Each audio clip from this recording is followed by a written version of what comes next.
ល្អខ្ញុំនឹងរៀបការជាមួយគ្រួសារស្កត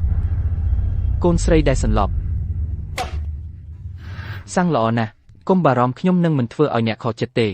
មិនថាអ្នកចង់បានពិធីមង្គលការបែបណាទេខ្ញុំនឹងធ្វើឲ្យវាកើតឡើងខ្ញុំកំពុងរៀបការចូលក្នុងគ្រួសារមួយទៀតជំនួសកូនក្រៅច្បាប់របស់អ្នកនេះជារបៀបដែលអ្នកអរគុណខ្ញុំឬ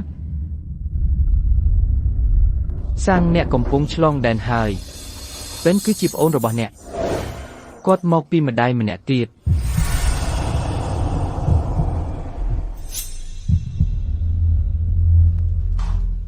សម្លាញ់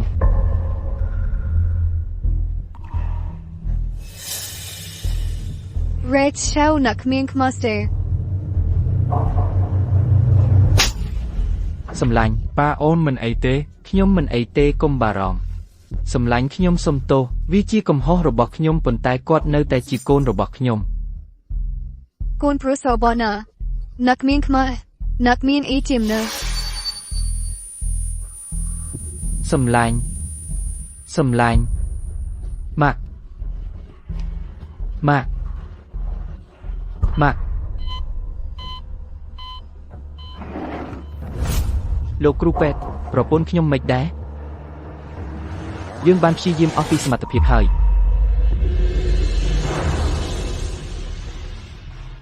ម៉ាក់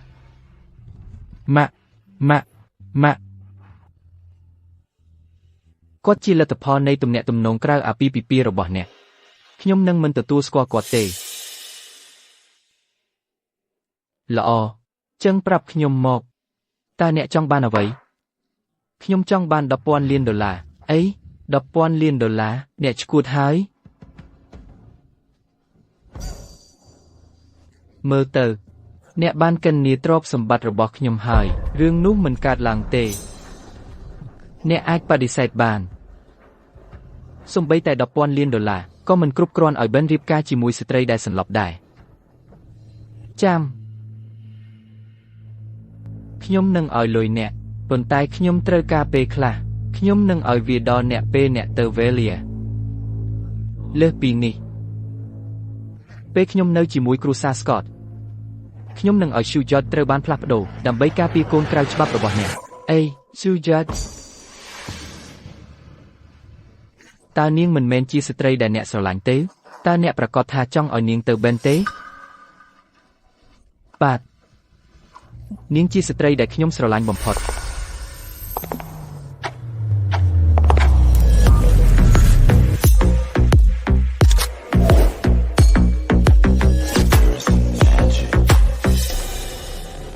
លោកឆៅជ្រើសរើសខ្ញុំលោកឆៅជ្រើសរើសខ្ញុំលោកឆៅពួកគេជាអ្នកយាមស្រីល្អបំផុតក្នុងប្រទេស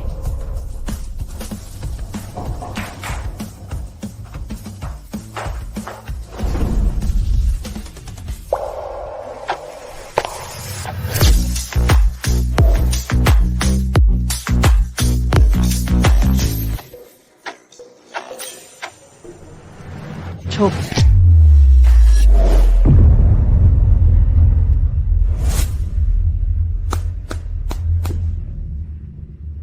អ្នកហើយ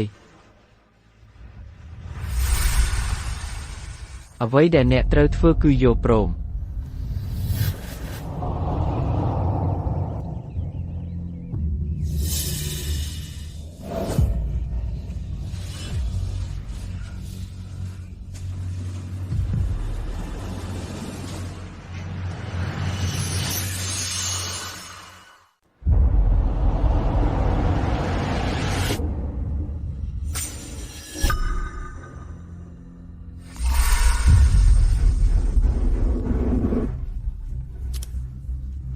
សួស្តីអ្នកស្រីយុត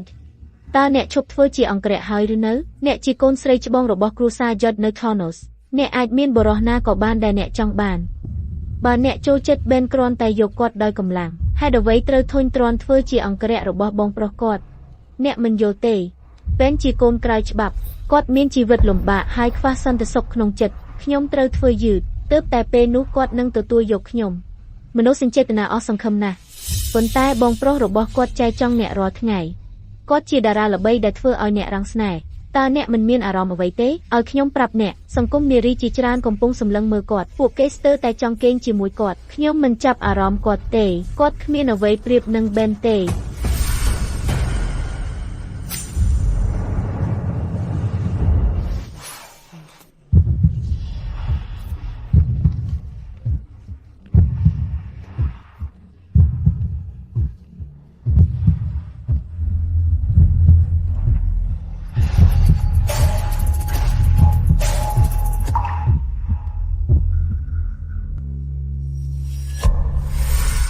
អ្វីស៊ូយ៉ាត់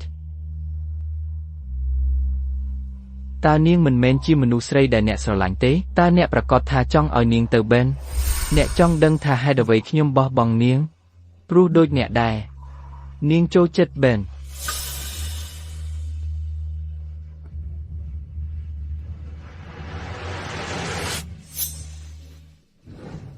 ហេតុអ្វីអ្នកនៅទីនេះ ហេតុអ្វីអ្នកឈប់ហត់ហើយឬតើអ្នកត្រូវការជំនួយខ្ញុំទេ លោកឆៅតើអ្នកត្រូវការអ្វីទេ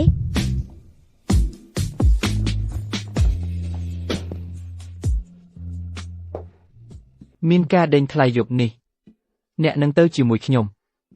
លោកឆៅខ្ញុំកំពុងឈប់សម្រាក បេននឹងនៅទីនោះ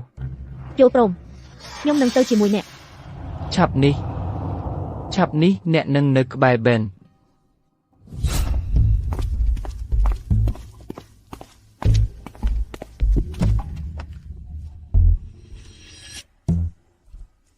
តើគាត់ខុសពីធម្មតាថ្ងៃនេះ ថ្ងៃនេះអ្នកមើលទៅមិនអាចទប់ទល់បាន ល្ងីល្ងើ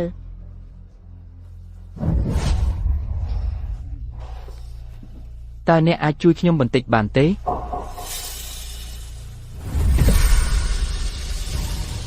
តើអ្នករងចាំអ្វី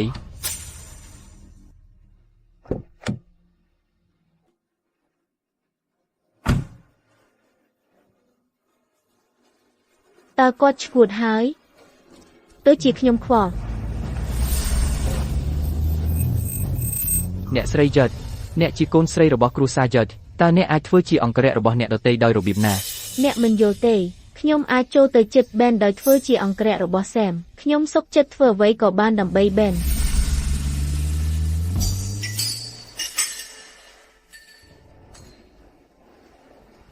អរគុណ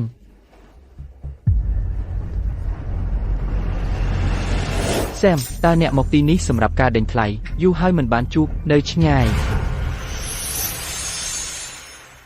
បាត់មុខយូរហើយឈប់ទៅឆ្ងាយហេតុអ្វីបានជាអ្នកតែងតែត្រជាក់ចិត្តនឹងខ្ញុំស៊ូថ្ងៃនេះអ្នកមើលទៅស្អាតណាស់ដោយវិធីនេះខ្ញុំមិនទាន់បានអរគុណអ្នកទេដែលបានចេញទៅក្រោមភ្លៀងដើម្បីយកនំក្រែមមកឲ្យខ្ញុំពេលខ្ញុំឈឺ មិនបាច់អត់ទេវាជាផ្លូវឆ្លងកាត់ខ្ញុំរីករាយដែលអ្នកចូលចិត្តវា ពិតទេប៉ុន្តែអ្នកបាត់អស់5ម៉ោងអ្នកសាមខ្លាំងពេលត្រឡប់មកវិញមិនអាចទេចុះបើខ្ញុំសុំញ៉ាំអាហារពេលល្ងាចជាមួយអ្នកថ្ងៃណាមួយ បាន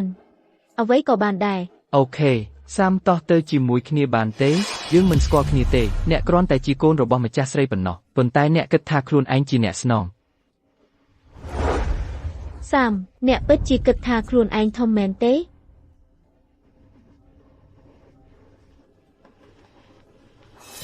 ចាំមើលណាសាម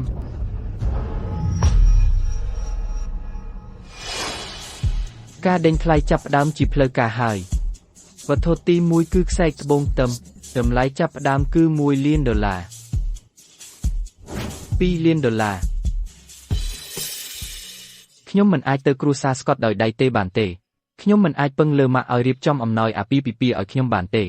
ខ្ញុំនឹងជ្រើសរើសខ្លះនៅទីនេះដេញថ្លៃម្ដង$2 លានមានអ្នកណាដេញថ្លៃទៀតទេ លោកសំមកម្ដងទៀតហើយជាមួយអង្គរៈជាទីស្រឡាញ់របស់គាត់គាត់ចិត្តទូលាយណាស់មើលទៅដូចជាអង្គរៈរបស់គាត់នឹងទទួលបានអំណោយមួយទៀតលោកសំអ្នកមិនគួរខាតលុយទេ តើអ្នកគិតថាខ្ញុំទិញឲ្យអ្នកទេលើកទី2សម្រាប់$2 លានគ្មាននរណាម្នាក់នឹងដេញថ្លៃលើសគាត់ទេលើកទី3សម្រាប់$2 លាន$3 លានសំ ខ្ញុំក៏ចូលចិត្តខ្សែកនេះដែរ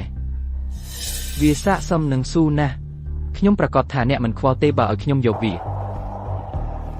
លាន$5 លានសម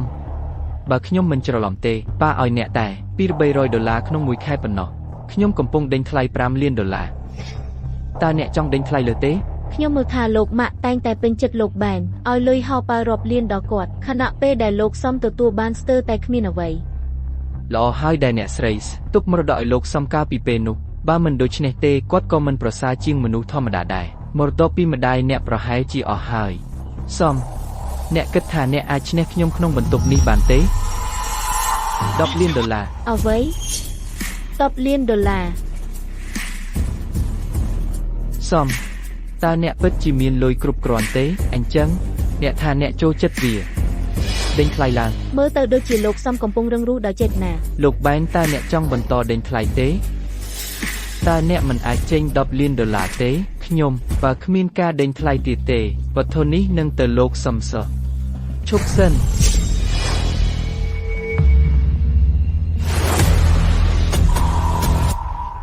ខ្ញុំនឹងដេញថ្លៃរហូតដល់ចប់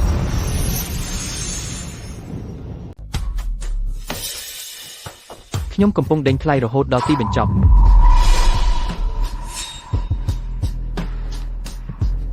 លោកថាខ្ញុំជាជំនួយការរបស់អ្នកស្រីចា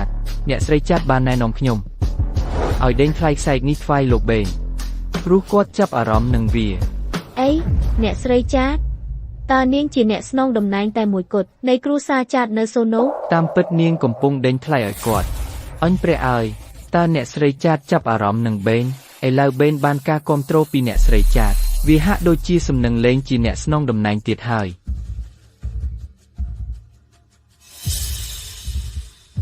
អ្នកលេងធ្វើពុតទៀតហើយលោកតើខ្ញុំអាចដឹងទេថាអ្នកស្រីចាតនៅណាខ្ញុំចង់ថ្លែងអំណរគុណនាងលោកបេនកុំបារម្ភអ្នកស្រីចាតនឹងជួបលោកក្នុងពេលសមរម្យពេលនេះមិនទាន់ជាពេលត្រឹមត្រូវទេអូខេសំតើអ្នកកំពុងដេញថ្លៃទេខ្ញុំភ្លេចស្ទើរហើយអ្នកស្រីចាតនឹងដេញថ្លៃរហូតដល់ទីបញ្ចប់អ្នកអាចដេញថ្លៃឡើងប៉ុន្តែវាមិនផ្លាស់ប្ដូរអ្វីទេលើកលែងតែអ្នកគិតថាអ្នកមានលុយច្រើនជាងអ្នកស្រីចាតអ្នកពិតជាចេះបង្កើតរបៀបដើម្បីឈ្នះចិត្តគាត់មែនអ្នកនិយាយលេងទេគ្រួសារចាតជាគ្រួសារអ្នកមានជាងគេនៅសូណូគ្មាននរណាអាចប្រជែងនឹងទ្រព្យសម្បត្តិរបស់នាងបានទេបន្ទាប់យើងមានរបស់របរទី2របស់យើងឈុតតែពីឡាដុតអាវ៉ាដែលមានតាំងពីសម័យបុរាណនេះមើលទៅល្អខ្ញុំនឹងដេញថ្លៃឈ្នះអ្នកណាក៏បានអីម្ដងទៀតត្រឹមត្រូវលោកបេងខ្ញុំនឹងជួយលោកដេញថ្លៃអ្វីដែលលោកចូលចិត្តអីអ្វីដែលគាត់ចូលចិត្តអ្នកស្រីចាតកំពុងប្រឹងអស់ពីសមត្ថភាពដើម្បីលោកបេងមែនទេត្រឹមត្រូវគ្រាន់តែរីករាយជាមួយការដេញថ្លៃកុំខ្វល់ពីអ្វីដែលអ្នកដទៃគិតពាក្យសម្ដីដិតដល់មែនស៊ូចាតអ្នកឯងពិតជាអស្ចារ្យមានប្រយោជន៍អីឲ្យបេនមានអ្វីទាំងអស់ទៅតោះទៅនេះគ្មានន័យទេ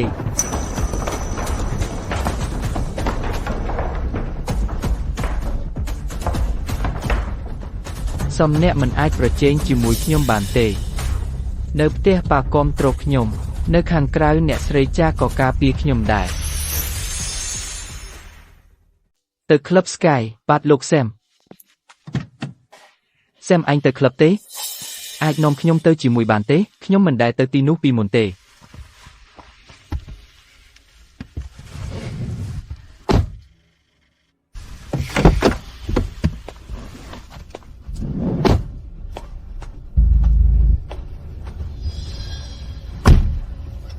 ចាប់ផ្ដើមបើកឡានបាទលោកសែមស៊ូហេតុអ្វីបានជាអ្នកស្រីយត់ល្អជាមួយខ្ញុំម្លេះយើងមិនដែលបានជួបគ្នាសោះពីមុននាងប្រហែលជាចូលចិត្តឯង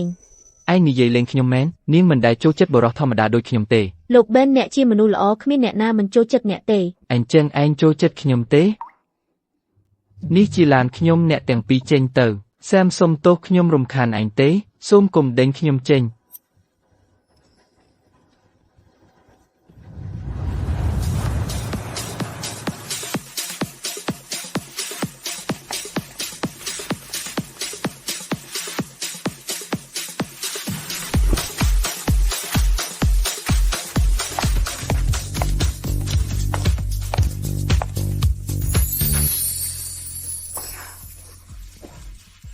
ហើយប្រុសស្អាតឯងនៅម្នាក់ឯងទេជំរាបសួរសង្ហាឯងនៅម្នាក់ឯងទេការផឹកស្រាតែម្នាក់ឯងអផ្សុកណាស់តើខ្ញុំចូលរួមផឹកជាមួយអ្នកបានទេប្រុសសង្ហានេះមកពីណាហេមិនយុទ្ធធរទេឯងទុកគាត់តែម្នាក់ឯងអញ្ចឹងទេយូរណាស់ហើយដែលខ្ញុំមិនបានឃើញប្រុសសង្ហាដូចគាត់តើខ្ញុំអាចយកលេខទូរស័ព្ទរបស់អ្នកបានទេលេងសប្បាយជាមួយយើងមកយើងនឹងមិនធ្វើអាក្រក់ដាក់អ្នកទេអ្នកស្អាតណាស់ហើយមានរាងស្អាតទៀតនេះមិនសប្បាយទៀតទេ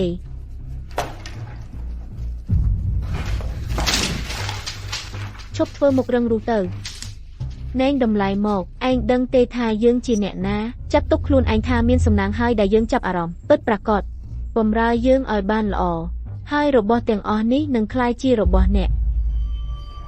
វាមិនគ្រប់គ្រាន់ទេចុះបើឥឡូវនេះទៅឆ្ងាយ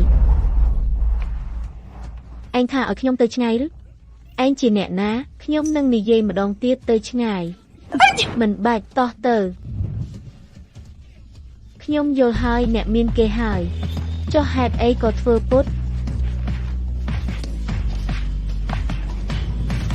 អ្នកផ្សេងទៀតគិតថាអ្នកជាអង្គរៈរបស់គាត់ទៅវិញខ្ញុំសុំទោសខ្ញុំមិនបានកត់សម្គាល់ទេតើអ្នកប្រកាសទេថាវាមិនមែនដោយសារអ្នកប្រងើយកន្តើយនឹងខ្ញុំ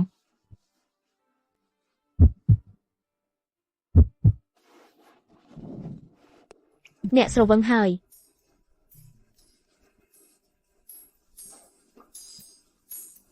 កុំបារម្ភបងប្អូនប្រុសស្រីពិធីជប់លៀងចាប់ផ្ដើមហើយអ្នកអាចការពារបែនឲ្យអស់ចិត្តបានពេលខ្ញុំរៀបការហើយអ្នកថាអីគ្មានអីទេ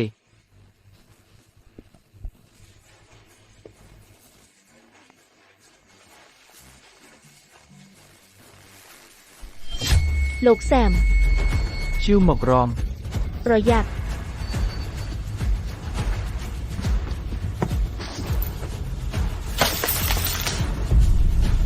សាមវិជ្ជបណ្ឌិតតើគាត់យ៉ាងម៉េចហើយវាធ្ងន់ធ្ងរណាស់កញ្ចក់បានជាប់ក្នុងសាច់គាត់មាន99ធ្នេរការជាសះស្បើយនឹងជាផ្នែកដ៏លំបាកបំផុតសូមថែទាំអ្នកជំងឺឲ្យបានល្អ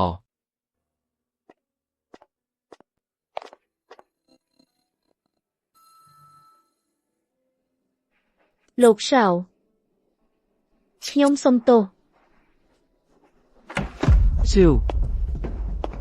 តើសែមយ៉ាងម៉េចហើយវាជាកំហុសរបស់ខ្ញុំទាំងអស់គាត់នឹងមិនរងរបួសធ្ងន់បែបនេះទេប្រសិនបើអ្នកមិនចាំបាច់ការពារខ្ញុំទេលោកបេនវាមិនមែនជាកំហុសរបស់អ្នកទេគាត់គ្រាន់តែ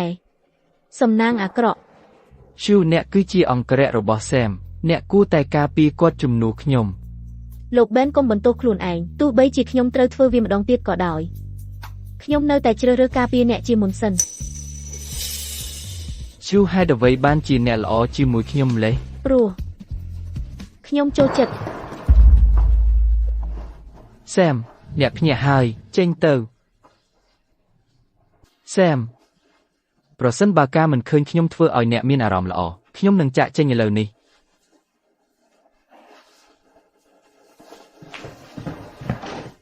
លោកឆៅវាជារឿងបន្ទាន់ខ្ញុំគ្មានពេលប្រតិកម្មទេចេញទៅ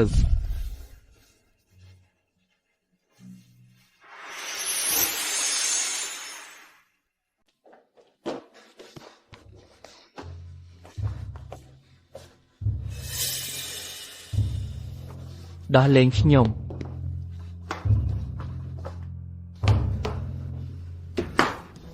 លោកឆៅតើលោកនឹងធ្វើអ្វីហៅឈឺមក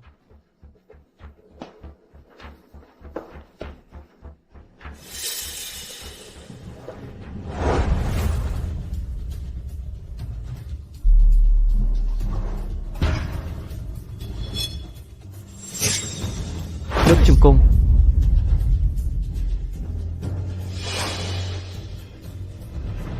អ្នកបរាជ័យក្នុងការការពារខ្ញុំជាអង្គរៈរបស់ខ្ញុំតើអ្នកមានបញ្ហាជាមួយខ្ញុំដាក់ទោសអ្នកទេ អ្នកជាកូនស្រីរបស់គ្រួសារយត់នៅ Chonos ប្រកាសណាស់អ្នកមិនដែលគិតថាអ្នកនឹងត្រូវដាក់ទោសដោយខ្ញុំទេ ទេខ្ញុំបរាជ័យក្នុងការការពារអ្នកខ្ញុំនឹងទទួលយកទោស អ្នកអាចចាក់ចេញហើយឈប់ពីការងារប៉ុន្តែអ្នកនៅដើម្បី Ben អ្នកចង់បន្តនៅជិតគាត់ល្អខ្ញុំនឹងផ្ដល់សេចក្តីប្រាថ្នារបស់អ្នកទេចេញទៅ Sam វាជាកំហុសរបស់ខ្ញុំទាំងអស់សូមស្ដីបន្ទោសខ្ញុំវិញវាមិនតាក់ទងនឹង Shu ទេ ទេលោក Ben វាមិនមែនជាកំហុសរបស់អ្នកទេ Sam គ្រាន់តែវាខ្ញុំវិញតើអ្នកគិតថាខ្ញុំមិនហ៊ានទេ លោក Sam វាជាកំហុសរបស់ខ្ញុំនឹងទទួលខុសត្រូវ Shu វាមិនតាក់ទងនឹងអ្នកទេប្រសិនបើ Sam ទូចដាក់ទោសនរណាម្នាក់គាត់អាចយកវាមកដាក់លើខ្ញុំ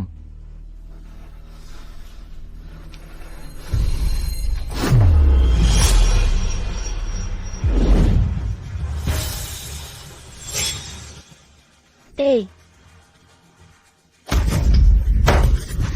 លោក Ben ទេលោក Ben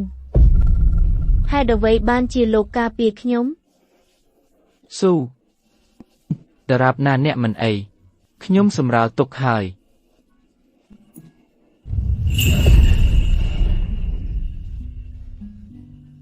ទៅចេញ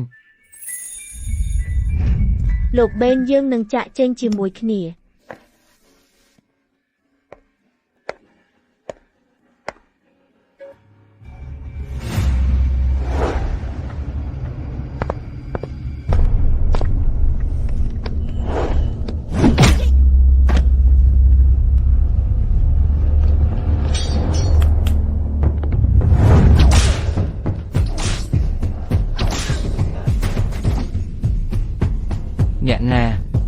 អ្នកណាបញ្ជាអ្នកឲ្យធ្វើបែបនេះ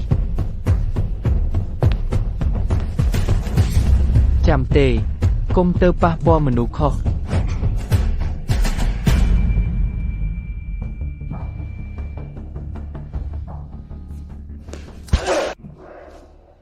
អ្នកណាស្អប់ខ្ញុំខ្លាំងម្ល៉េះនារីខ្ញុំបានធ្វើអ្វីដែលអ្នកបានសុំខ្ញុំហើយបញ្ជូនគាត់ត្រឡប់វិញយោពមស៊ូវាជាអ្នកនៅទីបំផុតដោយសារតែខ្ញុំវាយបេនម្ដងអ្នកបានឲ្យគេវាយខ្ញុំ99ដង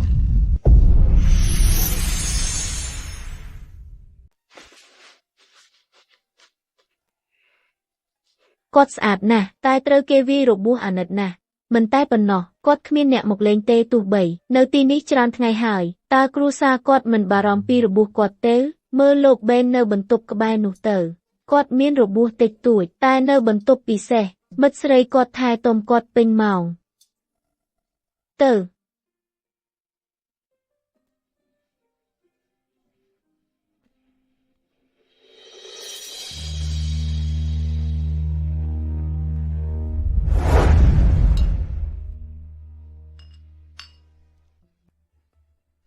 មានរឿងអីក្តៅពេកទេ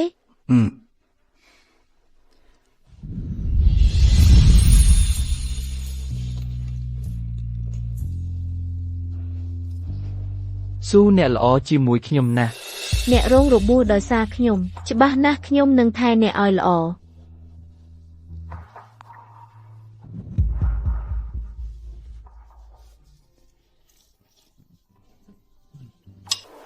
ឆ្ងាញ់ណាស់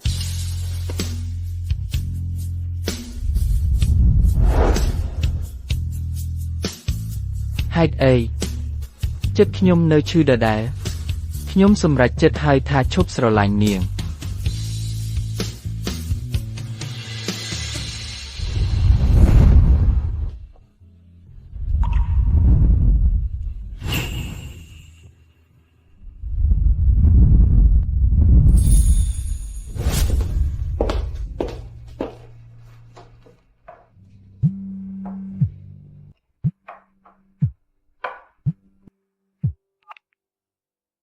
សាមថ្ងៃស្អែកជាពិធីខួបកំណើតរបស់បេងមកចូលរួមជាមួយយើងឪពុកតែងតែតាក់ទងខ្ញុំតែពេលនិយាយពីគាត់ប៉ុណ្ណោះពេងជាអ្នកសុំគាត់តែងតែចង់ផ្សះផ្សាជាមួយអ្នក គាត់តែងតែចាត់ទុកអ្នកជាបងប្អូនពិតប្រាកដខ្ញុំមិនទៅទេហេតុអីអ្នកខឹងម្លេះនេះប្រហែលជាលើកចុងក្រោយហើយគ្រូសាស្កតបានកំណត់កាលបរិច្ឆេទហើយពេលអ្នកតើអ្នកគិតថាខ្ញុំគួរទៅទេបាទអញ្ចឹងតាមចិត្តអ្នក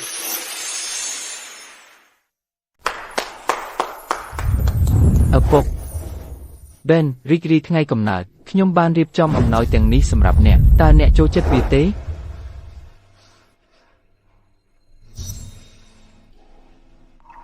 ឪពុកអំណោយទាំងនេះថ្លៃពេកហើយខ្ញុំមិនត្រូវការវាទេអ្នកគឺជាកូនប្រុសរបស់ខ្ញុំអ្វីគ្រប់យ៉ាងដែលខ្ញុំមានគឺជារបស់អ្នកកូនប្រុសរបស់អ្នកម៉ាក់ថ្ងៃនេះជាថ្ងៃកំណើតរបស់ខ្ញុំប៉ុន្តែពុកហាក់ដូចជាភ្លេចហើយម៉ាក់ខ្ញុំនឹកអ្នកណាស់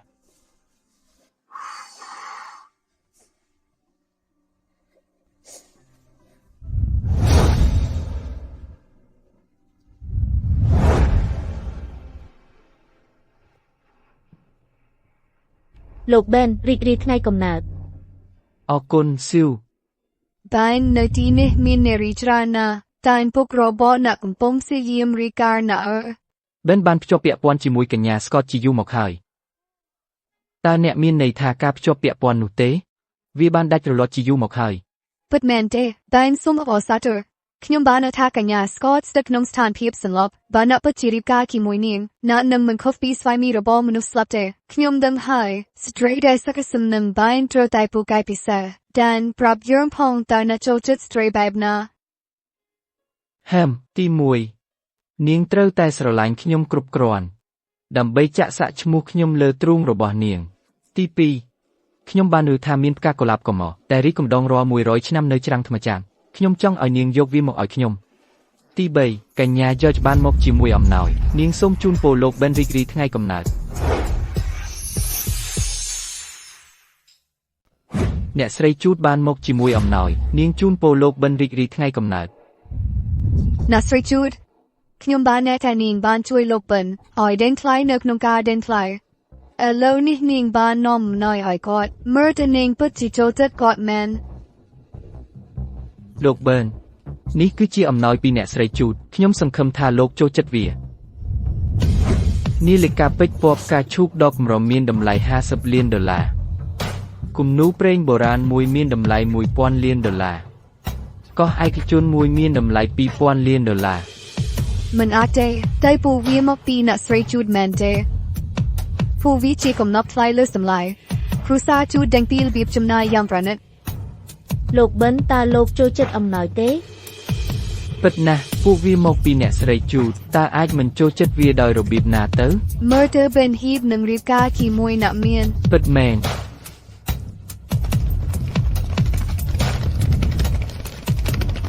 តោះកាត់នំខេកអូខេ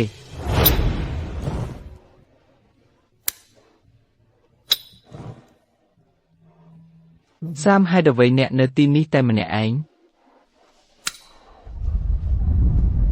ចាំបន្តិចខ្ញុំមិនដែលឃើញអ្នកប្រារព្ធពិធីខួបកំណើតពីមុនទេតើអ្នកមិនចូលចិត្តថ្ងៃកំណើតរបស់អ្នកទេកុំធ្វើឲ្យខ្ញុំទះអ្នក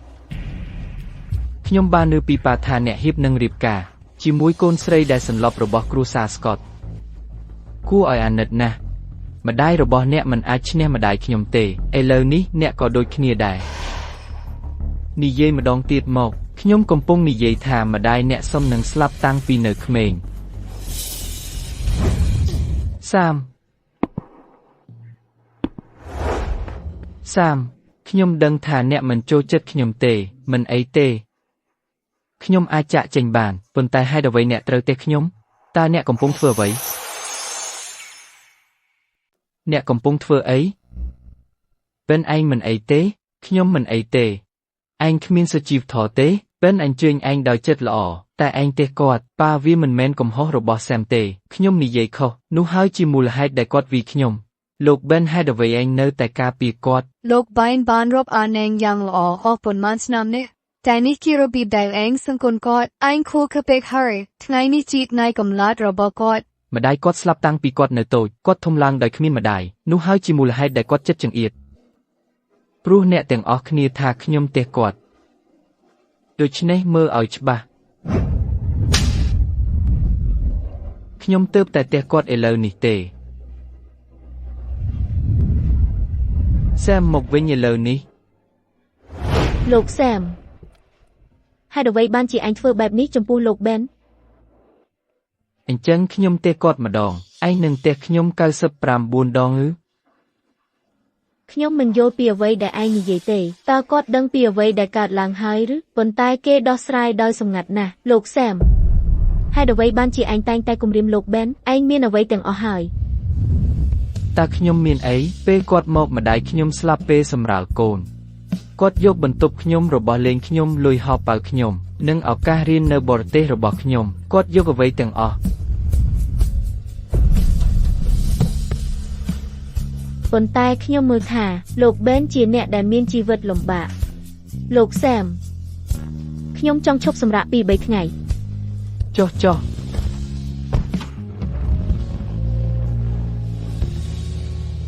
បែរមកវិញ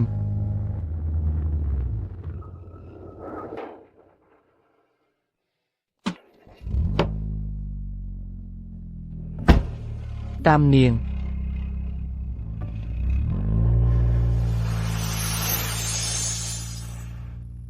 លោកស្រី Judd លោក Judd នឹងខឹងខ្លាំងពេលដឹងថាអ្នកកំពុងសាក់ស្នាម ធ្វើវាលោកស្រីយុទ្ធតើអ្នកចង់បានការរចនាអ្វីវាជាឈ្មោះប៉ែន តាមខ្ញុំ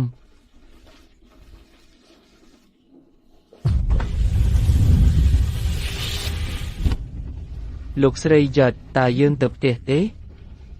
ទៅច្រាំងថ្មច័ន្ទ អីអ្នកទៅតែសាក់ស្នាមវាគ្រោះថ្នាក់ពេក យើងនឹងទៅទីនោះឥឡូវ លោកឆៅតើយើងនៅតាមនាងទៀតទេទេតោះត្រឡប់ទៅវិញមានគេឆ្លងកាត់អ្វីទាំងអស់ដើម្បីយកការនេះមកឲ្យខ្ញុំសែមតោះផឹករហូតដល់ដួល លោកឆៅខ្ញុំបានជួបគ្រោះថ្នាក់ចរាចរណ៍ខ្ញុំត្រូវការពីរបីថ្ងៃដើម្បីជាសះស្បើយខ្ញុំមិនអាចការពារអ្នកបានទេឥឡូវ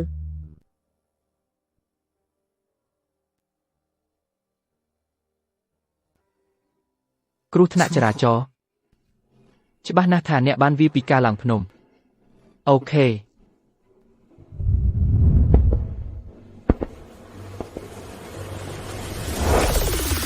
យោសែមតោះផឹករហូតដល់ដួលខ្ញុំមើលថាអ្នកកំពុងរៀបការយើងត្រូវតែអបអររឿងនេះគ្រួសារ Scott មានទ្រព្យសម្បត្តិដូចគ្រួសារ Judd ដែរអ្នកពិតជារៀបការជាមួយអ្នកមានមែនកុំបារម្ភអីខ្ញុំនឹងមិនភ្លេចអ្នកទេពេលខ្ញុំក្លាយជាអ្នកមាននេះជាការសន្យាជំរាប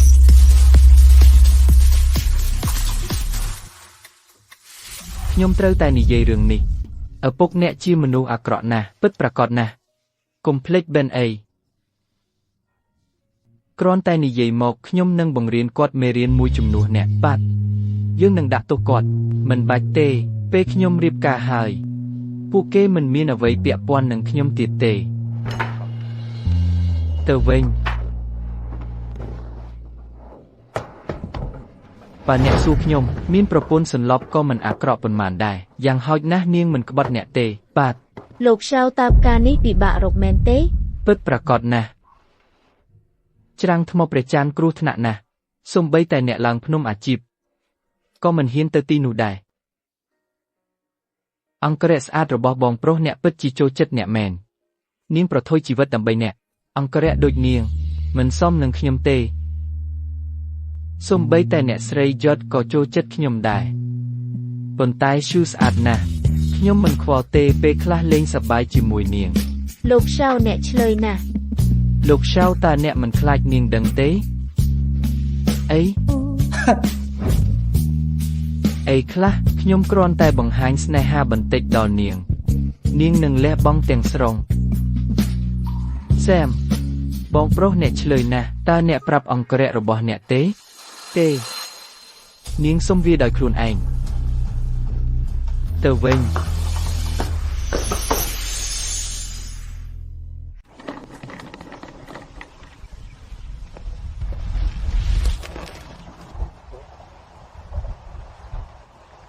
ម៉ាក់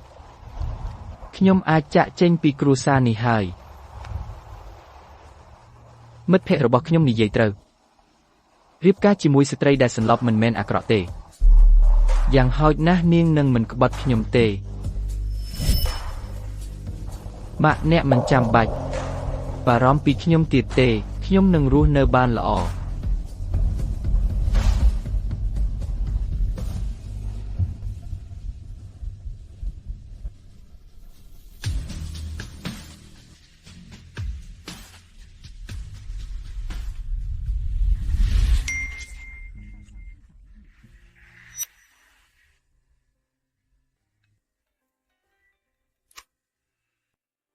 ខ្ញុំបានផ្ទេរលុយហើយគ្រូសាស្កតកំពុងតែប្រញាប់យើងអ្នកនឹងទៅទីនោះយប់នេះចំណែកឈូខ្ញុំនឹងរៀបចំឲ្យនាងជួបបេនចាប់ពីពេលនេះទៅនាងនឹងក្លាយជាអង្គរៈរបស់គាត់ខ្ញុំមិនត្រូវការនាងទៀតទេសែមខ្ញុំតែងតែស្រឡាញ់អ្នកនិងម្ដាយរបស់អ្នកខ្លាំងណាស់ម៉ាស់ពីមុនខ្ញុំគិតថាអ្នកថោកទាបឥឡូវខ្ញុំដឹងថាអ្នកក៏គួរឲ្យស្អប់ដែរ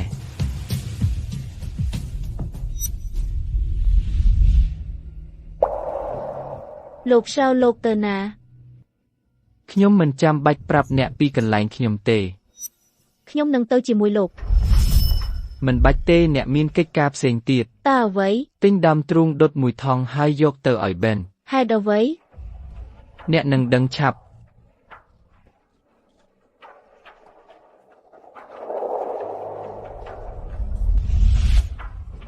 ខ្ញុំទៅហើយមិនជួបគ្នាទៀតទេតើអ្នកនិយាយអីគ្មានអ្វីទេ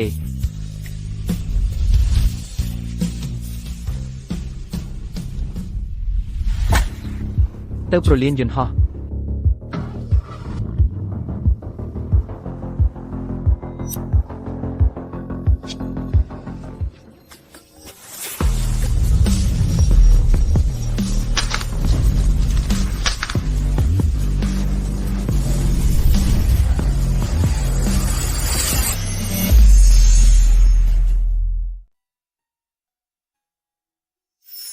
ជួបគ្នាមិនដែរទេ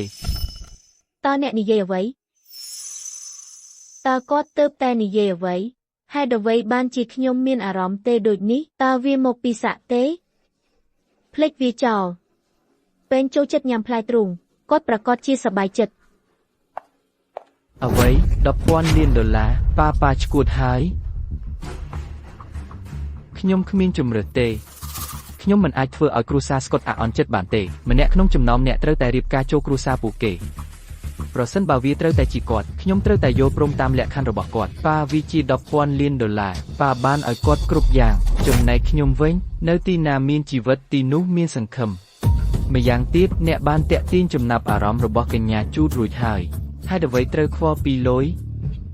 អ្នកនិយាយត្រូវលុយទាំងនោះមានប្រយោជន៍អ្វីបើអ្នកមានប្រពន្ធដេកសន្លប់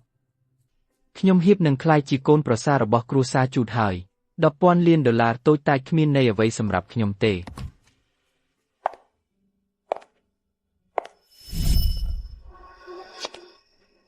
ស៊ូហេតុអ្វីបានជាអ្នកនៅទីនេះខ្ញុំបានទិញផ្លែទ្រូងដែលអ្នកចូលចិត្តមកញ៉ាំទៅវានៅក្តៅនៅឡើយស៊ូអ្នកល្អជាមួយខ្ញុំណាស់តារាបណាអ្នកចូលចិត្តស៊ូអ្នកមិនអីទេខ្ញុំមិនអីទេខ្ញុំនឹងត្រឡប់ទៅវិញឥឡូវនេះឈប់សិនតើអ្នកនឹងត្រឡប់ទៅវិញទេសាំមិនបានប្រាប់អ្នកទេតើគាត់និយាយអ្វីអ្នកមិនចាំបាច់ត្រឡប់ទៅវិញទេតើអ្នកមានន័យយ៉ាងម៉េចសាំបានចាត់តាំងអ្នកឲ្យមកជាមួយខ្ញុំចាប់ពីពេលនេះទៅអ្នកនឹងការពារខ្ញុំតើអ្នកមានន័យយ៉ាងម៉េចគាត់នឹងរៀបការជាមួយកូនស្រីសន្លប់របស់គ្រួសារស្កុតគាត់នឹងទៅទីនោះថ្ងៃនេះចាប់ពីពេលនេះទៅអ្នកគឺជាអង្គរៈរបស់ខ្ញុំតើអ្នកមានន័យយ៉ាងម៉េចតើគាត់នឹងរៀបការជាមួយជេនស្កុតទេតើគាត់នឹងរៀបការជាមួយជេនស្កុតទេតើនាងមិនសន្លប់ទេបាទនាងអាចសន្លប់ប៉ុន្តែគ្រួសារស្កុតមានឥទ្ធិពលនិងមានទ្រព្យសម្បត្តិខ្ញុំមិនអាចនិយាយអ្វីបានទេបើខ្ញុំចង់រៀបការចូលទៅក្នុងគ្រួសារពួកគេខ្ញុំយល់ទាំងស្រុង តើគាត់ខ្ចប់អេវ៉ាន់ព្រោះគាត់ទៅផ្ទះស្កតឬលោកឆៅតើលោកទៅណា ខ្ញុំមិនចាំបាច់ប្រាប់អ្នកពីទីកន្លែងរបស់ខ្ញុំទេ លោកសែមជាមនុស្សមានមោទនភាពគាត់មិនដែលរៀបការចូលទៅក្នុងគ្រួសារផ្សេងទេ ហេតុអ្វីឈូអ្នកមិនដឹងទេគាត់សុំលុយយើង $10,000 លាន តើចំនួននោះពិតជាសមនឹងរៀបការជាមួយស្ត្រីដែលសន្លប់មែនទេ ឈូតើអ្នកមិនចង់នៅក្បែរខ្ញុំទេមិនអីទេខ្ញុំមិនបង្ខំអ្នកទេបើនោះមិនមែនជាអ្វីដែលអ្នកចង់ មិនមែនទេ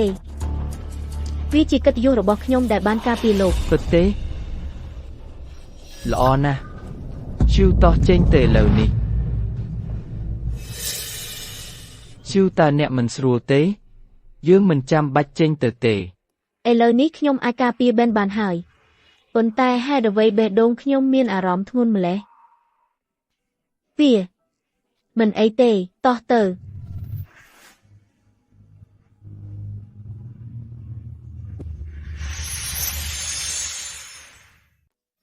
ស៊ូខ្ញុំតែងតែចង់សុំអញ្ជើញអ្នកទៅណាត់ប៉ុន្តែមានសាំនៅក្បែរខ្ញុំខ្មាស់ពេកមិនហ៊ាននិយាយអ្វីទេក្តីស្រមៃរបស់ខ្ញុំបានคล้ายជាការពិតហើយ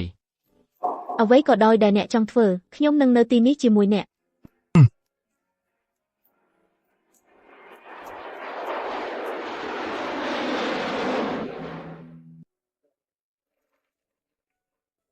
ម៉ាក់ខ្ញុំទីបំផុតបានចាក់ចេញពីគ្រួសារនោះហើយ Some.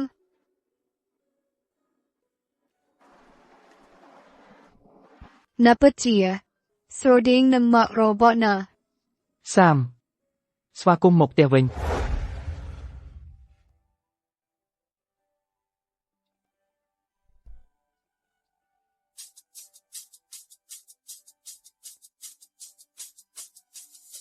សាម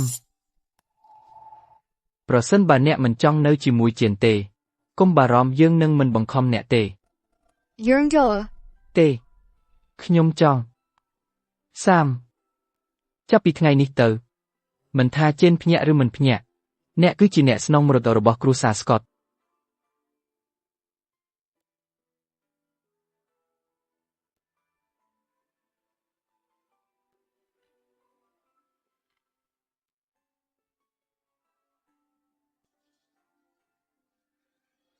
អ្នកមើលទៅដូចមិត្តភក្តិម្នាក់ដែលខ្ញុំធ្លាប់ស្គាល់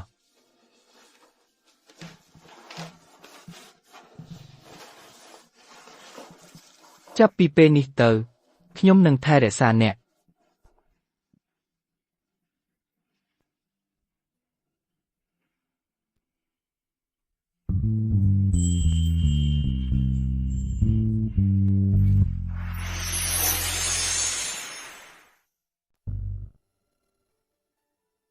ស៊ូ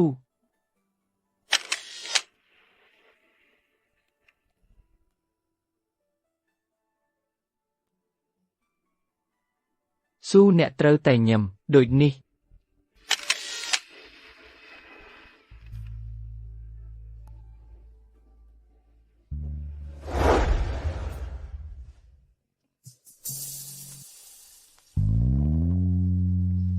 មើលផ្កាយព្រាត់ខ្ញុំសង្ឃឹមស៊ូនឹងនៅក្បែរខ្ញុំជានិច្ច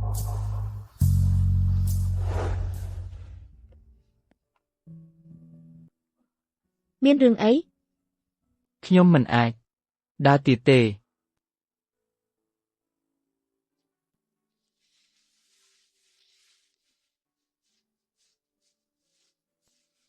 វាល្អទេអ្នកមានអារម្មណ៍ល្អជាងទេ ល្អជាងច្រើនស៊ូថ្ងៃនេះខ្ញុំសប្បាយចិត្តណាស់ខ្ញុំធ្លាប់ច្រណែនសាំដែលមានការការពារពីអ្នក ពីពេលនេះទៅខ្ញុំនឹងការពារអ្នកវិញ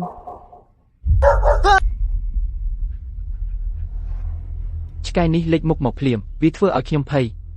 មិនអីទេវាគ្រាន់តែជាឆ្កែវង្វេងវាមិនខំទេ ស៊ូយើងទៅផ្ទះវិញ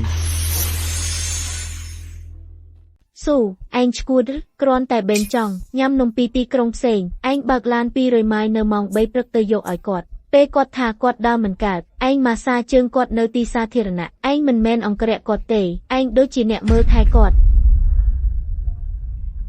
អ្នករាល់គ្នាកំពុងនិយាយដើមថាអ្នកស្រីចាតកំពុងចាប់អារម្មណ៍បេងបើឯងនៅតែបន្តធ្វើបែបនេះជីតាឯងនឹងដឹងឆាប់នេះតើគាត់នឹងនិយាយអីបើដឹងថាឯងបានដេញតាមបរោះធម្មតាដូចគាត់សុំនឹងធ្វើអញ្ចឹង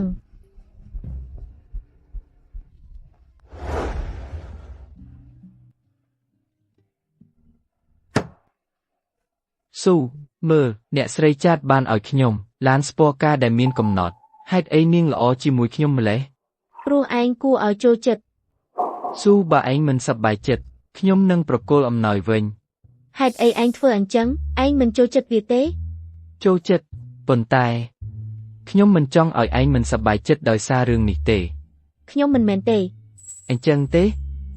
តើឯងអាចបើកឡាននេះទៅជន់បត់ហើយមើលថ្ងៃលិចជាមួយខ្ញុំបានទេថ្ងៃលិចទេ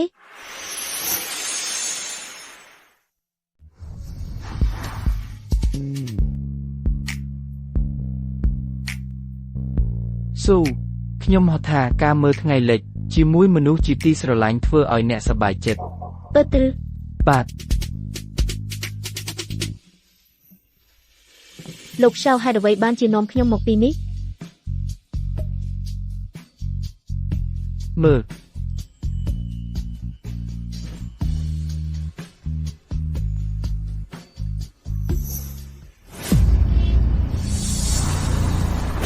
ទេប្រយ័ត្ន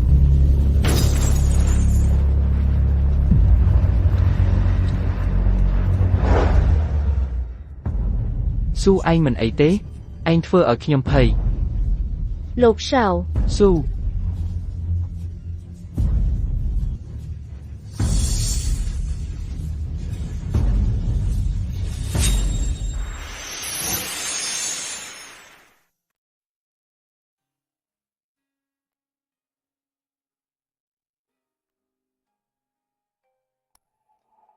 ស៊ូ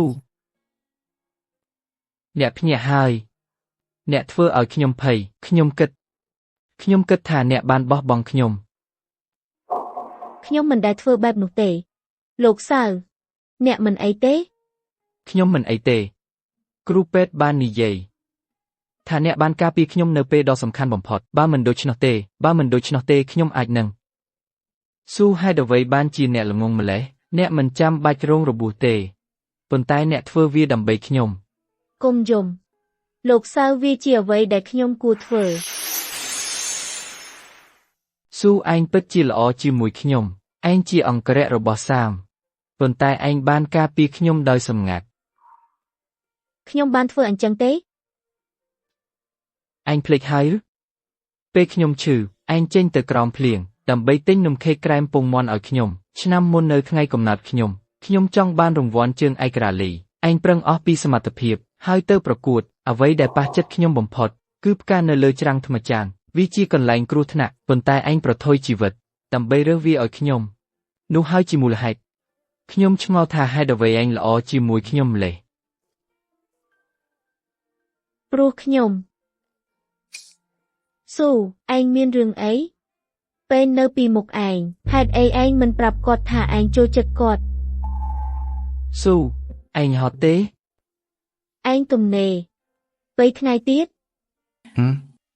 ខ្ញុំមានអ្វីចង់ប្រាប់ឯងអីគេឯងនឹងដឹងពេលនោះអ្នកនឹងដឹង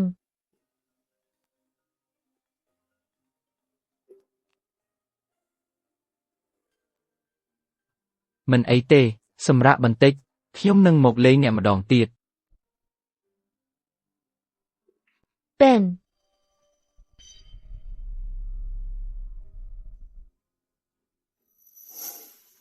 សន្និសីទសារព័ត៌មានរបស់យើងបញ្ចប់នៅថ្ងៃនេះអរគុណ Sam Shelton Rope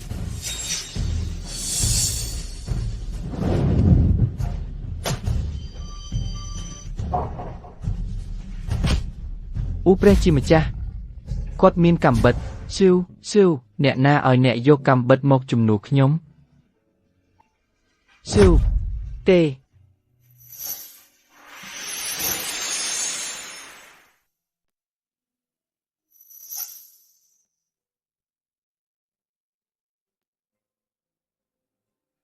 កុំរើ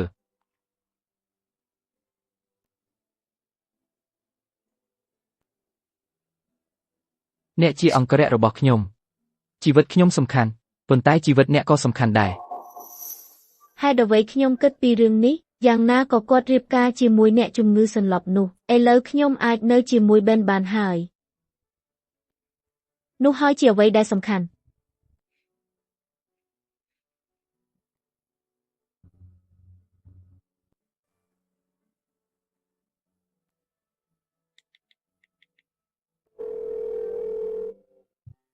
សួស្ដី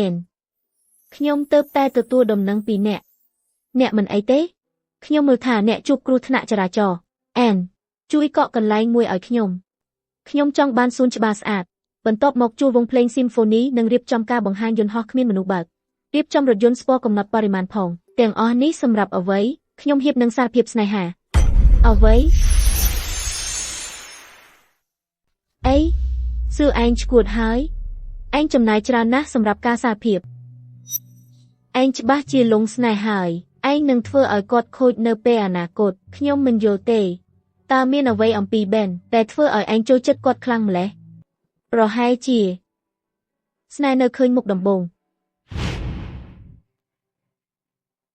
បើគ្មាននរណាទៅជួយកូនឆ្កែនោះទេវាប្រហែលជាមិនអាចរស់បានទេអ្នកនឹងធ្វើឲ្យស្បែកជើងកខ្វក់បើអ្នកលោតចូលទៅជួយវាស្បែកជើងខ្ញុំថ្លៃណាស់សុំទោស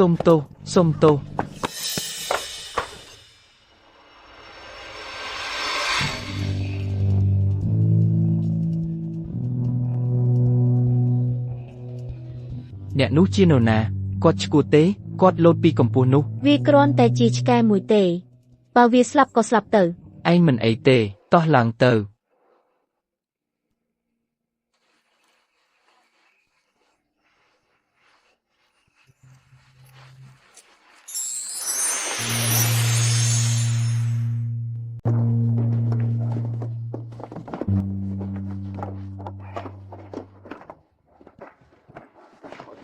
កូនឆ្កែល្អទៅរកម៉ាក់របស់ឯង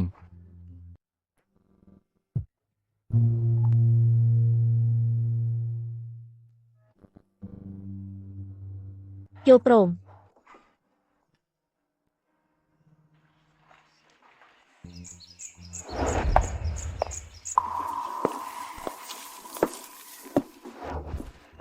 តើបរិះពាក់អាវស្នោះជានរណាអាវស្ប្រហែលជាលោកបេនយល់ហើយខ្ញុំនឹងមិនភ្លេចពេលនោះទេអ្នកមិនដឹងថាគាត់មើលទៅដូចម្ដេចទេប៉ុន្តែអ្នកកំពុងលងស្នេហ៍អញ្ចឹងគ្រាន់តែរៀបចំអ្វីទាំងអស់ពេលដល់ពេលខ្ញុំនឹងសារភាពអ្វីទាំងអស់ទៅពេនគាត់នឹងទទួលយកខ្ញុំយល់ព្រម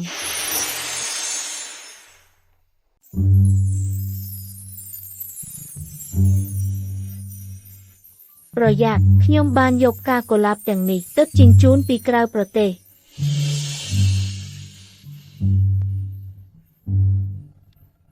វាផ្អែមពេកហើយធ្វើវិញប៉ែនមិនចូលចិត្តពេលវាផ្អែមពេកទេតើអ្នកបានយកស្រាសំប៉ាញ់រេយ៉ូមកទេលោកស្រីជូតជាទីស្រឡាញ់អ្នកអតីអាចគិតថាវាជាពិធីឡើងសោយរាជ្យរបស់អ្នកនេះគឺជាស្រាសំប៉ាញ់រេយ៉ូដែលត្រូវបានឲ្យតម្លៃដោយជីតារបស់អ្នកថែមទាំងរៀបចំអ្វីគ្រប់យ៉ាងដោយខ្លួនឯងប្រសិនបើខ្ញុំជាបានឈោខ្ញុំនឹងស្រក់ទឹកភ្នែកដោយរំជួលចិត្ត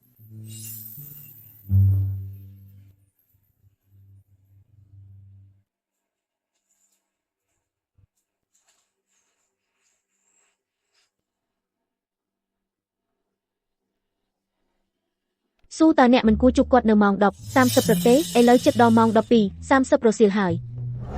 តើគាត់នឹងបោះបង់អ្នកឬទេគាត់ប្រកាសជាមកតើមានអ្វីកើតឡើងពីនិច្ចកាលវិភាគរបស់បែនអ្វីកុំខ្វល់គាត់នៅបារតាំងពីយប់មិញគាត់នៅមិនទាន់ចេញមកទេអ្វី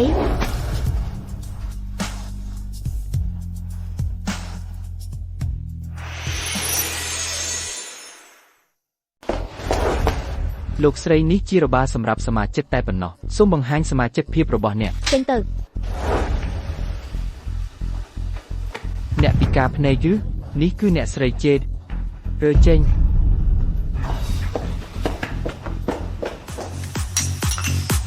ចូល នេះ ចូល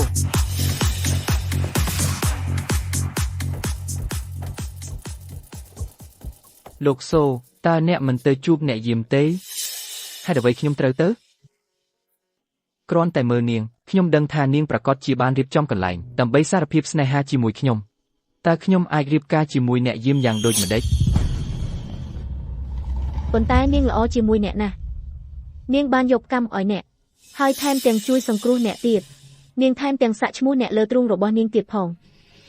ដូចម្តេចមិនថានាងស្អាតប៉ុណ្ណាទេឬល្អជាមួយខ្ញុំប៉ុណ្ណាក៏ដោយនាងគ្រាន់តែជាឆ្កែយាមប៉ុណ្ណោះ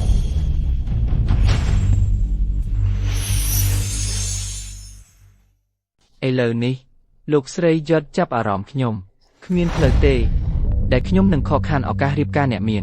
ដោយសារតែអ្នកយាមម្នាក់តើអ្នកគិតថាខ្ញុំជាមនុស្សល្ងងទេ លោកឆាវហេតុអ្វីអ្នកមិនបដិសេធនាងត្រង់ការទុកឲ្យនាងរងចាំមិនល្អទេ អ្នកមិនដឹងអ្វីទេប្រាប់ខ្ញុំតើខ្ញុំអាចរកអ្នកណាដែលស្អាតចេះប្រយុទ្ធហើយស្រឡាញ់ខ្ញុំដោយស្ម័គ្រចិត្តសំខាន់បំផុតបងប្រុសខ្ញុំចូលចិត្តនាងប៉ុន្តែនាងចូលចិត្តខ្ញុំវិញគ្រាន់តែគិតពីការបាត់បង់អ្វីដែលគាត់ស្រឡាញ់ធ្វើឲ្យខ្ញុំពេញចិត្តយ៉ាងខ្លាំងតើអ្នកដឹងទេតាំងពីតូចមកអ្វីដែលបងប្រុសខ្ញុំចូលចិត្តខ្ញុំប្រកាសថាគាត់បាត់បង់វាអ្វីដែលគាត់មានខ្ញុំយកវាចេញពីមុនគាត់ចូលចិត្តពាក់អាវส์គ្រាន់តែខ្ញុំថាខ្ញុំចូលចិត្តប៉ាឲ្យអាវส์ទាំងអស់របស់គាត់មកខ្ញុំតាំងពីពេលនោះមកខ្ញុំពាក់អាវส์រាល់ថ្ងៃនៅចំពោះមុខគាត់នៅទីបំផុតគាត់មិនពាក់អាវស្ទៀតទេលោកឆាវបងប្រុសរបស់អ្នកបានជួបបញ្ហាច្រើនដោយសារតែអ្នកខ្ញុំបានឮពីការសម្រាលកូនដ៏លំបាករបស់ម្ដាយគាត់ស្ត្រីនោះសំនឹងទទួលវានាងមិនបោះបង់តំណែងជាអ្នកស្រីឆាវទេកុំបន្ទោសខ្ញុំតែបានសម្លាប់នាងអីលោកឆាវតើអ្នកបណ្ដាលឲ្យនាងស្លាប់អ្វីដែលខ្ញុំធ្វើគឺគ្រាន់តែដាក់ថ្នាំរំលូតកូនចូលទៅក្នុងទឹកដែលនាងផឹកមុនសម្រាលកូនអ្នកណាដឹងថានាងទន់ខ្សោយម្លេះនាងនឹងកូនស្លាប់ភ្លាមដូច្នោះខ្ញុំហៅថាសែមត្រូវបានបណ្ដេញចេញពីកម្មវិធីសិក្សានៅបរទេសព្រោះអ្នករាយការណ៍ថាគាត់បោកប្រាស់ផ្នែកសិក្សាវាគ្រាន់តែជាការចាប់ប្រកាន់คล้ายៗដែលខ្ញុំបង្កើតអ្នកណាដឹងថាគេនឹងបណ្ដេញគាត់ចេញមែន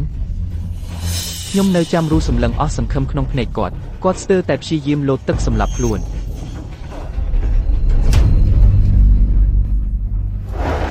អ្នកណានៅទីនោះ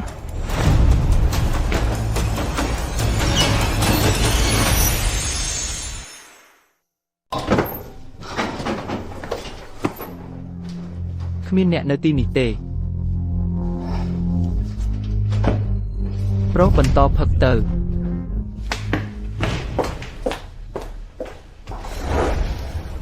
កុំប្រាប់គាត់ថាខ្ញុំនៅទីនេះ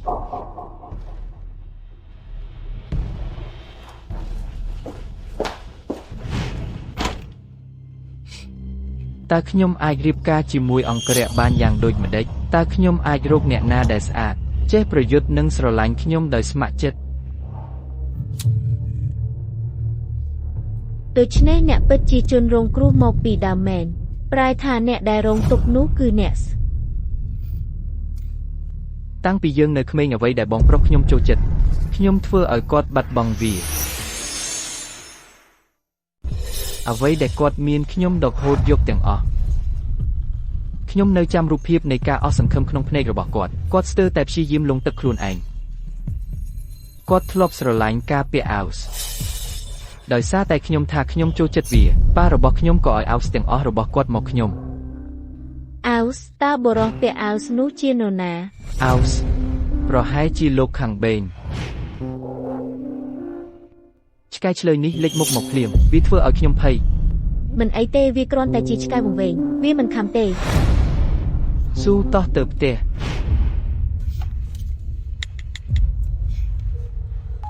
អាន ពីនិតមើលវីដេអូសន្តិសុខពីព្រឹត្តិការណ៍សប្បុរសធម៌កាលពី3ឆ្នាំមុន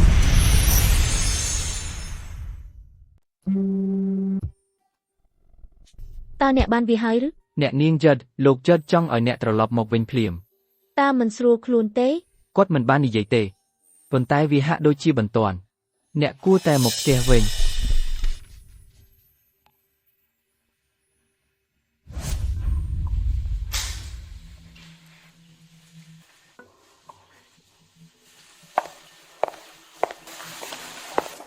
តា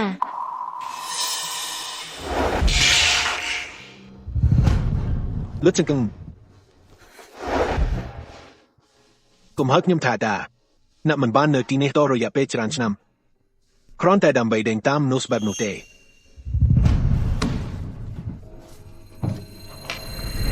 មើលទាំងនេះមើលណាជីណាស្នំមរតកដ៏ថ្លៃក្នុងនៃគ្រួសារជិតហើយអ្នកទៅធ្វើជាតំក្លសរបនអ្នកណាម្នាក់អ្នកថែមទាំងសារភាពស្នេហារបស់អ្នកដោយរបៀបដ៏អួតអាងអ្នកបានជួយគាត់ក្នុងការដេញថ្លៃហើយឲ្យអំណោយគាត់និយាយឲ្យត្រង់ទៅនោះជាអកេរយាបែបណាតែអ្នកគិតថាគាត់ថ្លៃនឹងគ្មានស្នាមប្រេះពិតប្រាកដសូម្បីតែទ្រព្យសម្បត្តិគ្រួសារគាត់បូករួមគ្នាគាត់នៅឆ្ងាយពីសង្គមខ្ពស់មនុស្សប្រស្លែងស្នេហាដូចគាត់នឹងធ្វើអ្វីក៏បានដើម្បីដេញតាមស្រីហើយរៀបការជាមួយណាមានតាខ្ញុំលោកចិតលោកបេនចង់មកជួបដោយផ្ទាល់គាត់ចង់ឲ្យអំណោយដល់អ្នកនាងចិតសម្រាប់ថ្ងៃកំណើតរបស់នាងនៅថ្ងៃស្អែកកូនកាត់ថោកទាបដូចគាត់មិនសមនឹងចូលទេប្រាប់គាត់ខ្ញុំមិនញ៉ាំទេឲ្យគាត់ចូលមកប្រាប់ Max ឲ្យមកជាមួយផង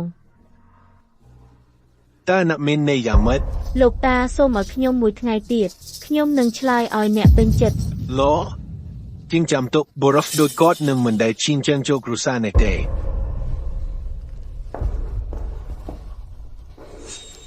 រកមើលថាសែមត្រូវបានគេប្រព្រឹត្តយ៉ាងណាដោយគ្រួសារ Shaw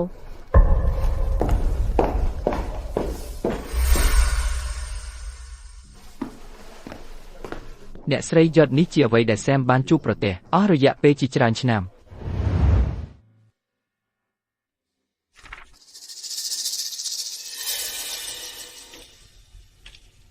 បាត់បង់សមត្ថភាពនិយាយភ្លាមរយៈពេល3ខែសាំបានឃើញម្ដាយរបស់គាត់ស្លាប់ពេលសម្រាលកូនហើយគាត់មានរបួសផ្លូវចិត្តយ៉ាងធ្ងន់ធ្ងរឪពុករបស់គាត់បាននាំកូនក្រៅច្បាប់មកផ្ទះបណ្ដាលឲ្យមានការបដិសេធយ៉ាងខ្លាំងដែលនាំឲ្យមានការប្រកាច់បាត់បង់ការនិយាយនិងអាល់កាឡូស៊ីបន្ទាប់ពីម្ដាយគាត់ស្លាប់គាត់មិនដែលប្រារព្ធពិធីខួបកំណើតទៀតទេពេលសាំមានអាយុ12ឆ្នាំ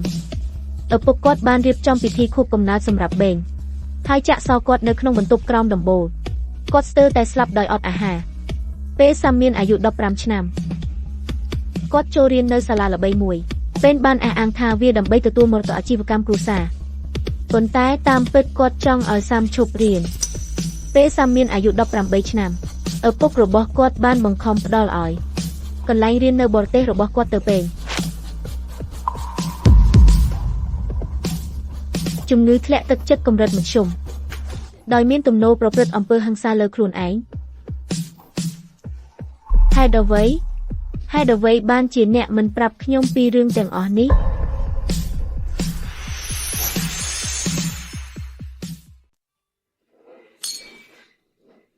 វ៉យនេះជារបៀបដែលគ្រួសារយត់អបអរទេកន្លែងនេះពិតជាគួរឲ្យចាប់អារម្មណ៍ណាស់នេះមិនមែនជាអ្វីសម្រាប់ពួកគេទេអ្នកគួរតែឈប់ធ្វើពុតជាភ្ញាក់ផ្អើលទៅយើងនៅក្នុងសង្គមខ្ពស់ប៉ុន្តែអ្នកកំពុងធ្វើដូចជាអ្នកស្រុកស្រែវិញអ្នកនិយាយត្រូវបេនយើងនឹងឆ្លងផុតឧបសគ្គថ្នាក់សង្គមហើយក្លាយជាផ្នែកមួយនៃពួកអេសរជនបេនកុំភ្លេចយើងពេលអ្នកក្លាយជាអ្នកមានណា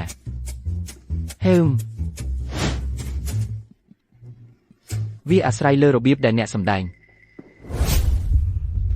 អ្នកទាំងអស់គ្នាមកដល់ហើយលោកស្រីចុចចាំបន្តិចសិនត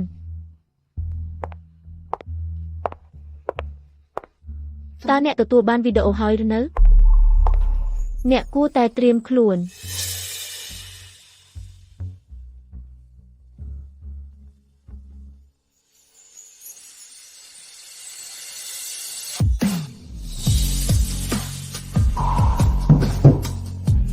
បែកចេញមក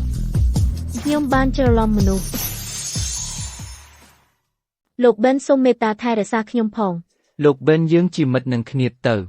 ប៊ិនហាក់ដូចជាអ្នកនឹងក្លាយជាអ្នក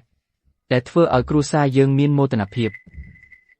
ខ្ញុំបានឮថាអ្នកស្រីយិតកំរនឹងលេចមុខជាសាធារណៈតាំងពីនាងចូលវ័យនាងកំពុងរៀបចំពិធីដ៏ធំមួយនៅឆ្នាំនេះតើវាអាចតាក់ទងនឹងប៊ិនដែរទេ ច្បាស់ណាស់ខ្ញុំគិតថាអ្នកស្រីយិតជួយប៊ិននៅឯការដេញថ្លៃហើយផ្ដល់អំណោយដល់គាត់គ្រាន់តែជាការបើកចំហក្នុងការសារភាពស្នេហាជាមួយគាត់ប៉ុណ្ណោះ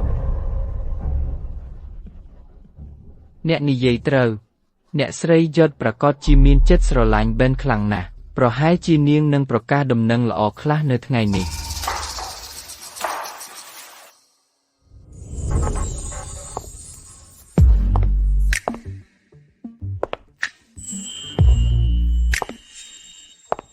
ហេតុអ្វីនាងមកទីនេះ តើនាងកំពុងធ្វើអ្វីនៅទីនេះ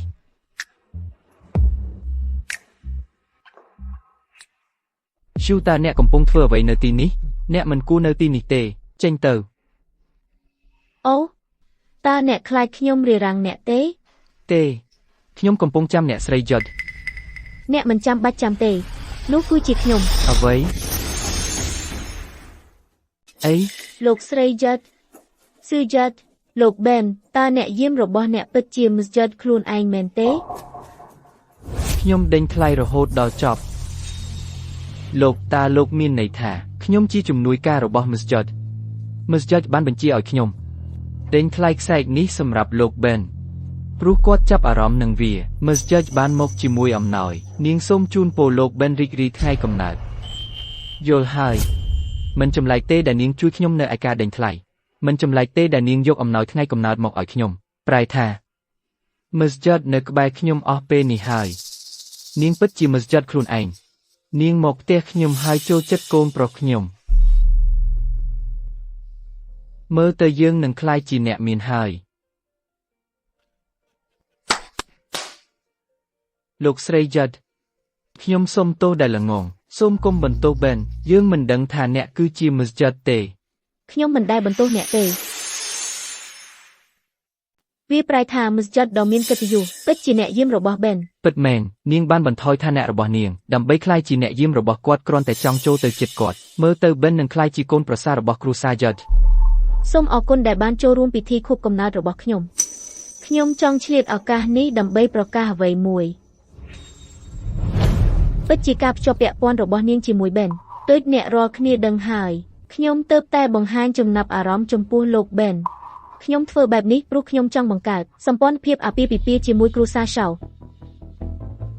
ខ្ញុំសូមប្រកាសនៅទីនេះ ពិតមែន គ្រួសារសៅនឹងកើនឡើងឋានៈ ស៊ូខ្ញុំនឹងរៀបការជាមួយអ្នក ប៊ែននឹងក្លាយជាប្តីថ្មីរបស់មីងខ្ញុំ អ្វី ប៊ែននឹងក្លាយជាប្តីថ្មីរបស់មីងរបស់ខ្ញុំ អីមីងរបស់អ្នកស្រីយិតតើអ្នកកំពុងនិយាយពីអ្វី អ្នកស្រីយិតមិនមានចំណាប់អារម្មណ៍បែបស្នេហាចំពោះប៊ែនទេនាងចង់ឲ្យគាត់ធ្វើជាពូរបស់នាង ឈូតើអ្នកច្រឡំទេអ្នកប្រកាសជាលេងសើចអ្នកកំ pl ែងណាស់ ខ្ញុំលេងសើចខ្ញុំមិនដែលលេងសើចទេ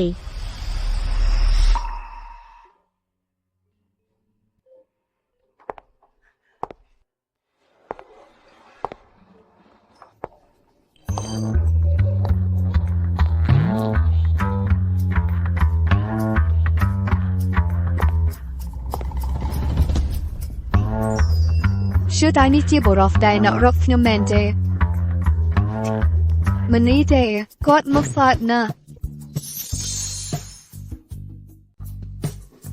យល់ហើយខ្ញុំគិតថាអ្នកស្រីយេឌីយិតល្បីថាមានប្តីស្លាប់ច្រើនប្តី9នាក់បានស្លាប់ហើយនាងចូលចិត្តក្មេងប្រុសស្អាតនិងប្រុសសង្ហាពេនពិតជាមានសំណាងណាស់នាងមិនគ្រាន់តែនៅរស់លើគេទេនាងបានធ្វើឲ្យគេអស់កម្លាំងរហូតដល់ស្លាប់ ស៊ឺយិតឯងឈួតរេអញហ៊ានហៅឈ្មោះអ្នកស្រីយិតពេញអញ្ចឹងទេអ្នកស្រីយិតតើមានការយល់ច្រឡំទេអ្នកចូលចិត្តប៊ែន អូគ្រួសារអ្នកមិនចង់សម្ព័ន្ធជាមួយខ្ញុំទេ ទេប្រកាសណាស់យើងសុខចិត្ត ចប់ហើយតារាប់ណាបិនរៀបការជាមួយមីងរបស់ខ្ញុំគ្រួសារខ្ញុំនឹងបង្កើតសម្ព័ន្ធមិត្តជាមួយគ្រួសារអ្នកជារៀងរហូត ប៉ាមិនព្រមទេមែនទេឈប់និយាយឯងមានសំណាងហើយដែលបានរៀបការជាមួយអ្នកស្រីយឹតឯអ្នកស្រីយឹតកុំបារម្ភយើងសុខចិត្តណាស់ ពិតជាល្អណាស់យើងនឹងទៅចុះឈ្មោះរៀបការឥឡូវនេះហើយរីករាយសួស្ដីនៅយុគនេះសំឡាញ់ខ្ញុំពូកែខាងស្រឡាញ់គេណា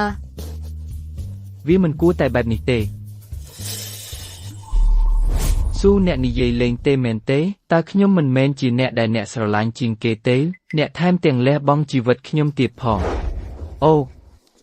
អ្នកសាក់ឈ្មោះខ្ញុំលើទ្រូងអ្នក ខ្ញុំចូលចិត្តអ្នកប៉ែនសូអ្នកពិតជាមានអំណួតពេកហើយបុរសដែលខ្ញុំចូលចិត្តគឺជាមនុស្សចិត្តល្អដែលខ្ញុំបានឃើញនៅក្នុងពិធីសប្បុរសធម៌កាលពី3ឆ្នាំមុនមិនមែនអ្នកទេ អាអ្នកមានន័យថាម៉េច អ្វីដែលខ្ញុំមានន័យគឺបុរសនោះគឺជាបងប្រុសរបស់អ្នកជានិច្ចគឺសាម មិនអាចទៅរួចទេម៉េចក៏អ្នកចូលចិត្តគាត់ ប៉ែនអ្នកតែងតែចង់រៀបការចូលគ្រួសារជូតហើយខ្លាចជាអ្នកស្នងរឹកអ្នកមានក្តីស្រមៃរបស់អ្នកបានខ្លាចជាការពិតហើយអ្នកគួរតែសប្បាយចិត្ត ខ្ញុំនឹងមិនយល់ព្រមទេ វាមិនមែនជាសិទ្ធិរបស់អ្នកទេស្មងយកគាត់ត្រឡប់ទៅបន្ទប់ខ្ញុំវិញ តើអ្នកកំពុងធ្វើអ្វី ខ្ញុំនឹងរងចាំ ប៉ាសង្គ្រោះខ្ញុំអាយុត្រឹមតែ20ឆ្នាំទេពេនអ្នកជាបុរសហើយមិនថាអ្នករៀបការជាមួយអ្នកណាទេដរាបណានាងជាមនុស្សរបស់គ្រួសារយឹតតើអ្នកកំពុងរងចាំអ្វីយកគាត់ទៅដោះលែងខ្ញុំអ្នកស្រីយឹតអំពីសម្ព័ន្ធភាពរបស់យើង Max មនុស្សដែលមើលងាយបំផុតគឺអ្នកនឹងបោះបង់គ្រួសារអ្នកដើម្បីផលប្រយោជន៍ផ្ទាល់ខ្លួនអ្នកថែមទាំងលះបង់ Ben ដោយគ្មានការស្ទាក់ស្ទើរសម្ព័ន្ធភាពរបស់យើងពិតប្រាកដខ្ញុំសូមប្រកាសគ្រួសារ Shaw នឹងលែងមាននៅ Chonos អ្វីលោក Shaw ព័ត៌មានអាក្រក់គ្រួសារយឹតបានកាន់កាប់អាជីវកម្មរបស់គ្រួសារ Shaw យើងបានប្រកាសសក្តិសិទ្ធិធនកាលពី1នាទីមុនតើអ្នកនិយាយអ្វីនិយាយម្ដងទៀត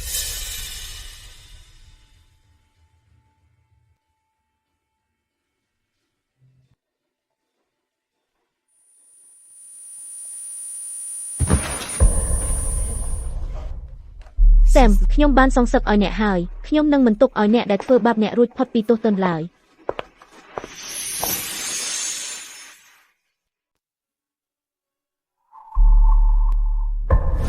រៀបចំយន្តហោះឯកជនយើងទៅវ៉ាលីយ៉ា លោកស្រីយឹតខ្ញុំខ្លាចថាវាយឺតពេលហើយ តើអ្នកមានន័យយ៉ាងម៉េច យើងទើបតែទទួលដំណឹងថាលោក Shaw និងលោកស្រី Scott នឹងរៀបការនៅថ្ងៃនេះ អ្វី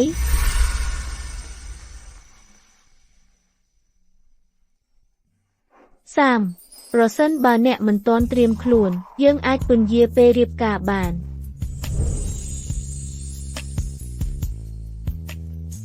មិនបាច់ទេយើងនឹងធ្វើនៅថ្ងៃនេះ ខ្ញុំនឹងស្ដាប់អ្នកខ្ញុំអាចភ្ញាក់ឡើងដោយសារអ្នក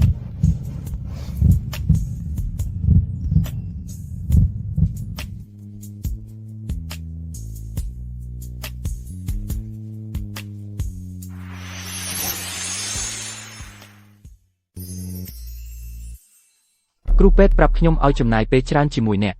ហើយនិយាយជាមួយអ្នកឲ្យបានច្រើនប៉ុន្តែដោយស្មោះត្រង់ខ្ញុំក៏មិនដឹងថាត្រូវនិយាយអ្វីដែរ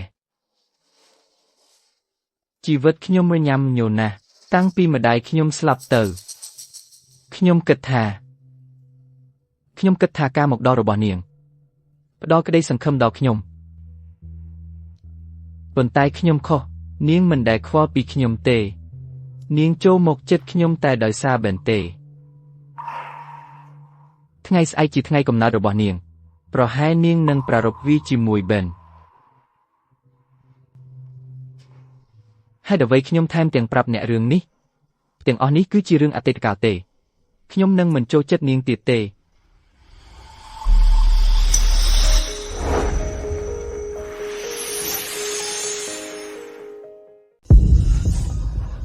ពេទ្យពេទ្យ លោកនិងអ្នកស្រី Scott អ្នកស្រី Scott បានដឹងខ្លួនហើយ នេះជាអច្ឆរិយវិទ្យាសាស្ត្រលោកនិងអ្នកស្រី Scott សូមអបអរសាទរអ្នកស្រី Scott មានសុខភាពល្អទាំងស្រុង Jane ចុងក្រោយអ្នកភ្ញាក់ហើយខ្ញុំគិតថាខ្ញុំប្រហែលជាមិនដែលឃើញថ្ងៃដែលអ្នកភ្ញាក់ឡើងទេ ម៉ាក់ប៉ាខ្ញុំសុំទោសខ្ញុំធ្វើឲ្យអ្នកព្រួយបារម្ភ ខ្ញុំសប្បាយចិត្តដែលអ្នកភ្ញាក់ឡើងលោក Shaw ប្រហែលជាបានធ្វើឲ្យអ្នកស្រី Scott ភ្ញាក់ Sam អ្នកបាននាំសំណាងដល់គ្រួសារនេះខ្ញុំនឹងលុតជង្គង់នៅមុខអ្នកសូមកុំធ្វើដូច្នោះលោក Scott ខ្ញុំមិនបានធ្វើអ្វីច្រើនទេអ្នកស្រី Scott ត្រូវបានពរជ័យពីស្ថានសួគ៌អ្នកស្រី Scott ទើបតែភ្ញាក់ឡើងយើងមិនគួររំខាននាងទេ ប៉ាខ្ញុំចង់និយាយជាមួយសែមតែម្នាក់ឯង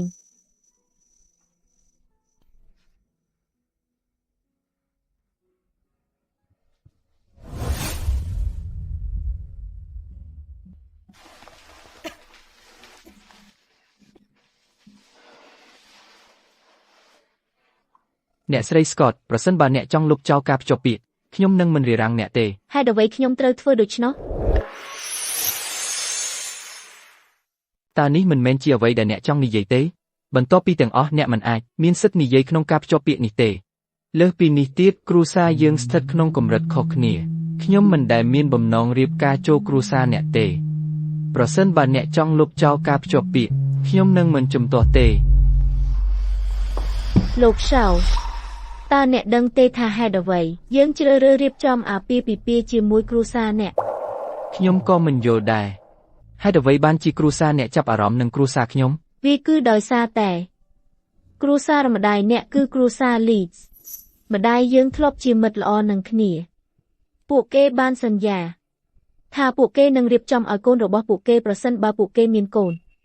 បន្ទាប់ពីម្ដាយអ្នកបានទទួលមរណភាពអ្នកបានរងទុក្ខនៅក្នុងគ្រួសារ Shaw គ្រួសារ Leeds បានព្យាយាមយកអ្នកមកវិញប៉ុន្តែគ្រួសារ Shaw មិនព្រមឲ្យអ្នកទៅទេគ្រួសារ Leeds បានងាកទៅរកឪពុកខ្ញុំពួកគេបានប្រើការភ្ជាប់ពាក្យជាមធ្យោបាយដើម្បីជួយអ្នកឲ្យចាកចេញពីគ្រួសារ Shaw លោក Shaw មិនថាខ្ញុំសន្លប់ឬមានសុខភាពល្អទេខ្ញុំនឹងមិនរៀបការជាមួយបងប្រុសអ្នកឡើយ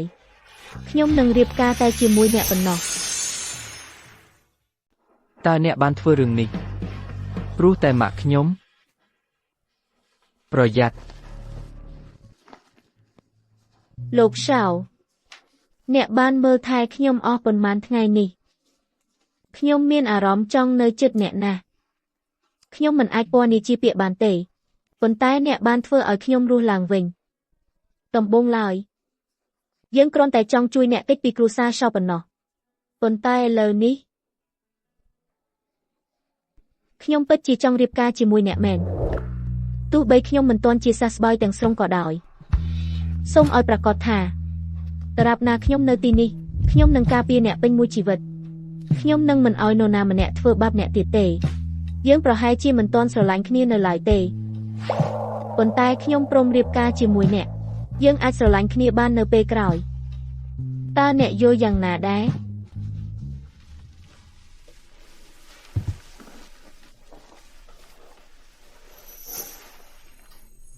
តោះរៀបការគ្នាទៅ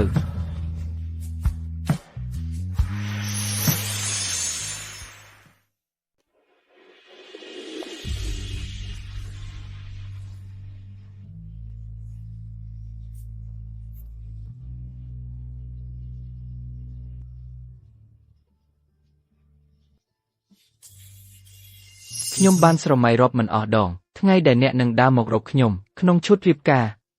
ប៉ុន្តែស៊ូខ្ញុំនឹងលែងស្រមៃពីវាទៀតហើយ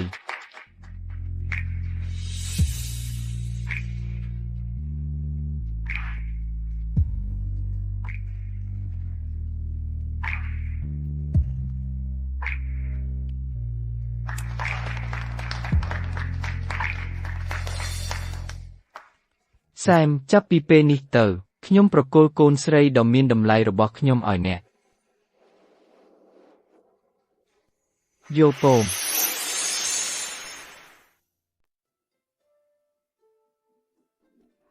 តើអ្នកត្រៀមខ្លួនហើយឬនៅកុំខ្លាចអីខ្ញុំនឹងនៅក្បែរអ្នក ពិតជាគូដ៏ស័ក្តិសមណាស់ លោកឆៅជាមនុស្សដែលមានទេពកោសល្យណាស់ខ្ញុំមើលថាអ្នកស្រីស្កតត្រូវបានគាត់ដាស់ស្មារតី គាត់ពិតជាតារាសំណាងរបស់គ្រូសាស្កត អ្នកស្រី Jane Scott តើអ្នកទទួលយកលោក Sam Shaw ធ្វើជាស្វាមីស្របច្បាប់របស់អ្នកទាំងក្នុងគ្រាមានជំងឺនិងគ្រាមានសុខភាពល្អ ខ្ញុំព្រម លោក Sam Shaw តើអ្នកទទួលយក គាត់មិនព្រមរៀបការជាមួយនាងទេ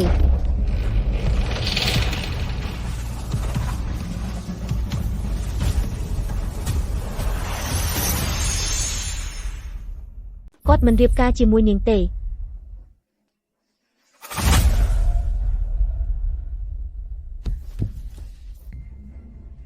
សាមកុំរៀបការជាមួយនាងខ្ញុំនៅទីនេះ នេះមិនមែនអ្នកស្រីជាតិទេហេតុអ្វីនាងនៅទីនេះ តើនាងបានសុំឲ្យគេកុំរៀបការទេតើនាងមកទីនេះដើម្បីរំខានពិធីមង្គលការឬ មានរឿងអីអ្នកស្រីស្កតទើបតែជាសស្វាយប៉ុន្តែអ្នកស្រីជេតកំពុងបង្ខំរឿងនៅក្នុងពិធីមង្គលការរបស់នាង ស៊ូជេតតើឯងមកធ្វើអ្វីនៅទីនេះតើឯងមិនខ្លាចបេងច្រណែនទេ អ្នកជាអ្នកដែលខ្ញុំចូលចិត្តមិនមែនបេនទេខ្ញុំយល់ខុសទាំងអស់ខ្ញុំស្រឡាញ់អ្នកខុសតើអ្នកចាំពីពិធីបរិច្ចាគកាលពី3ឆ្នាំមុនទេអ្នកប្រថុយអ្វីទាំងអស់ដើម្បីសង្គ្រោះកូនឆ្កែតាំងពីពេលនោះមកវាជាស្នេហាដំបូងគេប៉ុន្តែខ្ញុំច្រឡំអ្នកជាបេន តើអ្នកនិយាយអ្វី ប៉ុន្តែខ្ញុំទីបំផុតបានរកឃើញការពិតប៉ុន្មានឆ្នាំមកនេះអ្នកជាអ្នកដែលរងទុក្ខនៅក្នុងគ្រួសារមិនមែនបេនទេគាត់បានកុហកខ្ញុំគ្រប់ពេលគាត់ជាអ្នកដាក់ថ្នាំម្ដាយអ្នកហើយបណ្ដាលឲ្យនាងនិងកូនរបស់នាងស្លាប់គាត់សង្កត់សង្កិនអ្នកតាំងពីនៅក្មេងគាត់ថែមទាំងខ្លែងបន្លំរបាយការណ៍អនាមិកដែលធ្វើឲ្យអ្នកបាត់បង់ឱកាសទៅរៀននៅបរទេសខ្ញុំសុំទោសសាមខ្ញុំជាអ្នកដែលធ្វើឲ្យអ្នករងទុក្ខ ដូច្នេះតើអ្នកគិតថាការសុំទោសរបស់អ្នកគ្រប់គ្រាន់ទេដើម្បីលុបបំបាត់រាល់ការឈឺចាប់ទាំងអស់ដែលខ្ញុំបានស៊ូទ្រាំអស់ជាច្រើនឆ្នាំនេះ សាមខ្ញុំសុំទោសខ្ញុំនឹងលះបង់ពេញមួយជីវិតដើម្បីធ្វើឲ្យអ្នកសុខសប្បាយវិញ ធ្វើឲ្យខ្ញុំសុខសប្បាយវិញស៊ូតើអ្នកនៅចាំអ្វីដែលអ្នកបានធ្វើចំពោះខ្ញុំទេអ្នកបានជួយវេនឲ្យដេញថ្លៃឈ្នះអ្នកផ្សេងក្នុងការដេញថ្លៃខ្ញុំមិនអាចយកអ្វីបានទេអ្នកបានទៅច្រាំងថ្មចាក់ដើម្បីយកផ្កានោះឲ្យគាត់អ្នកប្រថុយជីវិតសម្រាប់រឿងនោះអ្នកបានសាក់ឈ្មោះគាត់លើទ្រូងរបស់អ្នកដើម្បីការពារគាត់អ្នកឈរមើលខ្ញុំស្ទើរតែត្រូវបានបុកដោយគ្រីស្តាល់នោះខ្ញុំបានវាយគាត់ម្ដងជាមួយរំពាត់ហើយអ្នកបានវាយខ្ញុំចំនួន99ដងវិញតើអ្នកនៅចាំរឿងទាំងអស់នោះទេ ខ្ញុំសុំទោសសាមខ្ញុំខុសហើយ តើអ្នកអាចនិយាយអ្វីផ្សេងទៀតក្រៅពីនេះទៀត សាមសូមឲ្យឱកាសមួយទៀតដល់ខ្ញុំផងខ្ញុំបានសងសឹកឲ្យអ្នកហើយអស់អ្នកដែលធ្វើបាបអ្នកបានទទួលទោសហើយខ្ញុំបានឲ្យបេនរៀបការជាមួយមីងរបស់ខ្ញុំតែប្តីបានស្លាប់9អ្នកហើយខ្ញុំបានដណ្ដើមយកទ្រព្យសម្បត្តិរបស់គ្រួសារស៊ុំវិញជីវិតរបស់ម៉ាក់ត្រូវវិនាសអស់ហើយស៊ូល្មមហើយនេះជាពិធីមង្គលការរបស់ខ្ញុំសូមគោរពបន្តិចទៅជេងអ្នកទើបតែស្គាល់សាំប៉ុន្មានថ្ងៃទេតើអ្នកពិតជាមានអារម្មណ៍ចំពោះគាត់មែនទេរយៈពេលដែលខ្ញុំស្គាល់សាំនឹងថាតើខ្ញុំស្រឡាញ់គាត់ឬអត់គឺមិនមែនជាកង្វល់របស់អ្នកទេអ្វីដែលអ្នកត្រូវដឹងនោះគឺអ្នកលែងមានសិទ្ធិឈរក្បែរគាត់ទៀតហើយមិនថានិយាយពីអារម្មណ៍ឬស្នេហានោះទេជេនខ្ញុំសុខចិត្តឲ្យអ្នក 30% នៃប្រាក់ចំណេញពីអាជីវកម្មគ្រួសារខ្ញុំតារាបណាអ្នកឲ្យខ្ញុំយកសមអី 30% នៃប្រាក់ចំណេញនោះនឹងក្លាយជាចំនួនដ៏ធំសម្បើមមិនចាំបាច់ទេតើអ្នកចាត់ទុកសំជាអ្វីជារបស់លេងដែលអ្នកអាចបោះចោលបានទៅវិញគាត់មិនមែនជាទំនិញតែអ្នកអាចទិញថ្មីបានបើអ្នកស្ដាយក្រោយយើងមិនត្រូវការលុយរបស់អ្នកទេត្រឹមត្រូវខ្ញុំបានសន្យាជាមួយម្ដាយរបស់សំថាខ្ញុំនឹងមើលថែគាត់ប៉ុន្តែណាទុកគាត់រងទឹកអស់រយៈពេលប៉ុន្មានឆ្នាំនេះនៅក្នុងគ្រួសារស៊ូដោយឈឺចាប់អ្នកមិនអាចយកគាត់ទៅបានទេបាទសំជារបស់គ្រួសារស្កតមិនមែនរបស់គ្រួសារចាត់ទេចេញទៅសំជាខ្ញុំនឹងសងសំណងអ្នកអស់មួយជីវិតសូមមកជាមួយខ្ញុំទេបន្តពិធីរៀបការទៅយកពមអ្នកស្រីចាតសូមចេញទៅអ្នកណាហ៊ានឲ្យខ្ញុំចេញអ្នកតាស្កុតដំណឹងអាក្រក់យើងប្រទះឃើញគ្រាប់បែកនៅច្រកចូលស៊ូចាតអ្នកឈួតហើយឬស៊ូចាតតើអ្នកចង់ធ្វើអី ខ្ញុំបានដាក់គ្រាប់បែកនៅច្រកចូលបើអ្នកមិនចេញទៅជាមួយខ្ញុំទេអ្នកទាំងអស់នៅទីនេះនឹងស្លាប់ ស៊ូចាត់ឯងឈួតហើយឬ បាទបើឯងរៀបការជាមួយយេនខ្ញុំនឹងបាត់បង់អស់ទាំងស្រុង យើងនឹងពិភាក្សារឿងនេះឯងចង់បានអី ខ្ញុំចង់ឲ្យឯងផ្ដល់ឱកាសឲ្យខ្ញុំម្ដងទៀត បើខ្ញុំមិនធ្វើទេ អញ្ចឹងយើងស្លាប់ជាមួយគ្នាល្អយើងនឹងស្លាប់ជាមួយគ្នាសែមខ្ញុំបានសន្យាថានឹងការពារឯងជារៀងរហូតខ្ញុំនឹងធ្វើវាដោយស្ម័គ្រចិត្តទោះបីវាមានន័យថាស្លាប់ជាមួយឯងក៏ដោយ ត្រូវហើយយើងនៅជាមួយឯងទេអញប្រហែលជាត្រៀមខ្លួនស្លាប់ហើយប៉ុន្តែយើងមិនទាន់ លោកសែមគ្រាន់តែយល់ព្រមជាមួយនាងនេះជារឿងរវាងឯងទាំងពីរកុំទាញយើងឲ្យធ្លាក់ទៅជាមួយឯង យើងបានធ្វើសំណឹងរឿងនេះយើងគ្មានទូល ល្អខ្ញុំអាចទៅជាមួយឯងបានប៉ុន្តែមានលក្ខខណ្ឌមួយ អូខេខ្ញុំមិនអីទេទោះឯងមានសំណើ100ក៏ដោយ ឯងមានមួយសប្តាហ៍បើឯងមិនផ្លាស់ប្ដូរទស្សនៈរបស់ខ្ញុំចំពោះឯងនៅពេលនោះទេកុំមកបង្ហាញមុខនៅក្បែរខ្ញុំទៀត អូខេខ្ញុំនឹងយល់ព្រមតាមអ្វីដែលឯងសុំសែមក ុំបារម្ភវាត្រឹមតែមួយសប្តាហ៍ទេនាងនឹងមិនផ្លាស់ប្ដូរអារម្មណ៍របស់ខ្ញុំទេទុកចិត្តខ្ញុំ Sam មានអ្វីមួយសំខាន់នៅក្នុងនេះបើកវីនឿថ្ងៃចុងក្រោយ សែម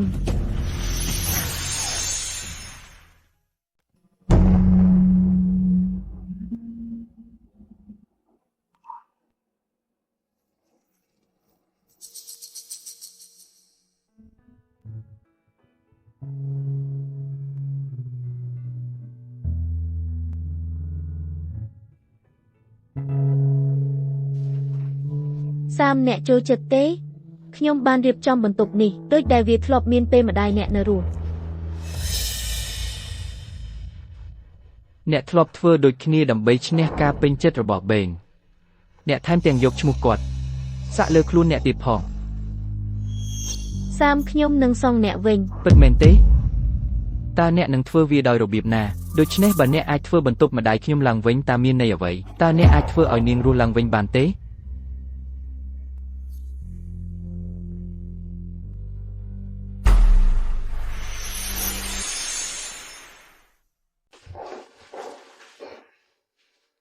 សាំងតោះញ៉ាំ អ្នកធ្វើម្ហូបនេះទេអ្នកថែមទាំងរៀនធ្វើម្ហូបសម្រាប់តែបិណ្ឌទៀតផង កុំនិយាយពីគាត់ទៀតទេ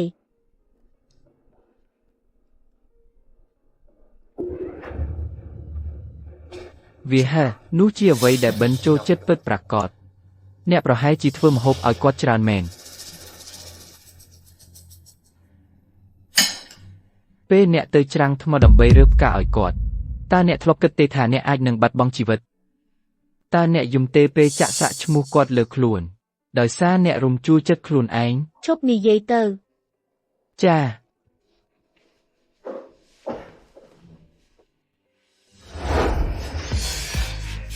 តើអ្នកចង់មានន័យយ៉ាងម៉េច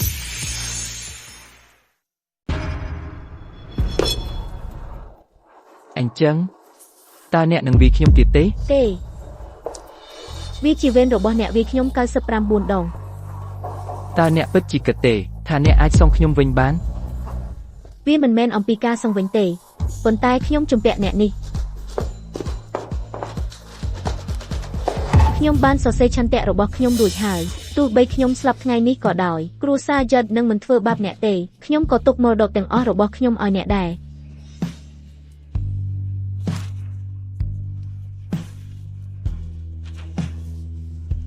នេះគឺគួរឲ្យអស់សំណើចណាស់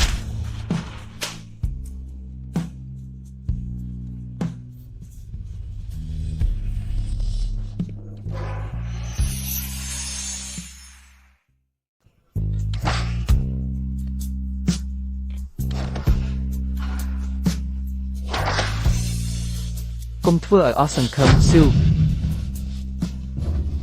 សែមខ្ញុំសុខចិត្តធ្វើអ្វីដែលអ្នកសុំតារាបណាវាធ្វើឲ្យអ្នកមានអារម្មណ៍ល្អ ស្រេចតែអ្នកចុះ ចាំ ឥឡូវអ្នកចង់បានអ្វី ឈប់ទៅ មានបញ្ហាអី អ្នកលែងចូលចិត្តឲ្យឈ្មោះគាត់នៅលើខ្លួនអ្នកហើយឬ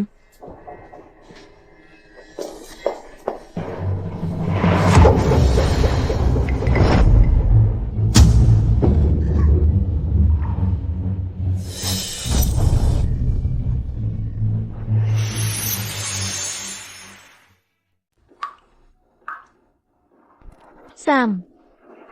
ខ្ញុំស្រឡាញ់អ្នក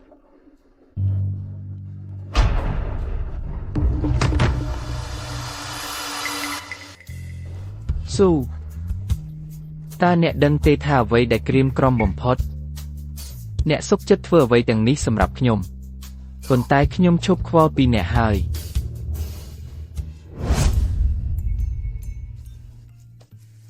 សូមឲ្យខ្ញុំជួយអ្នក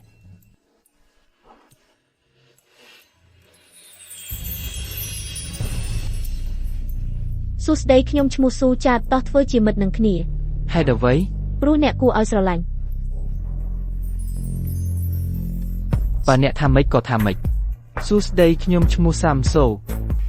ខ្ញុំនឹងនាំអ្នកទៅកន្លែងណាមួយ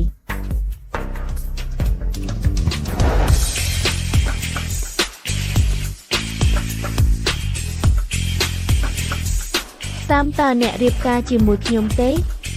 គាត់មិនរៀបការជាមួយអ្នកទេ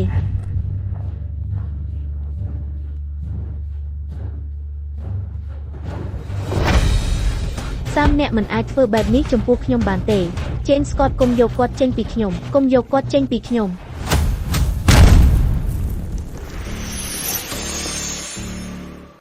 ទេសាមទេកុំធ្វើបែបនេះដាក់ខ្ញុំអ្នកស្រីចាតអ្នកមិនអីទេសាមណែណាគាត់នៅក្នុងសួនច្បារអ្នកមិនទាន់គួរតែក្រោកពីគ្រែទេខ្ញុំនឹងត្រឡប់មកវិញក្នុងរយៈ2ថ្ងៃសម្លាញ់ខ្ញុំនឹកអ្នកសម្លាញ់របស់ខ្ញុំក៏នឹកអ្នកដែរទេអ្នកមិនអាចហៅនាងបែបនោះទេខ្ញុំនឹងធ្វើវាសម្លាញ់អ្នកឈួតហើយ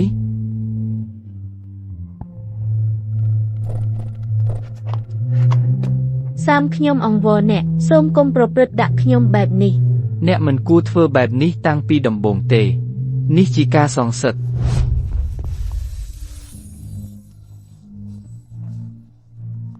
សាមខ្ញុំសុំទោសខ្ញុំមិនអាចទៅជាមួយអ្នកបានទេខ្ញុំនឹងនាំអ្នកទៅកន្លែងណាមួយ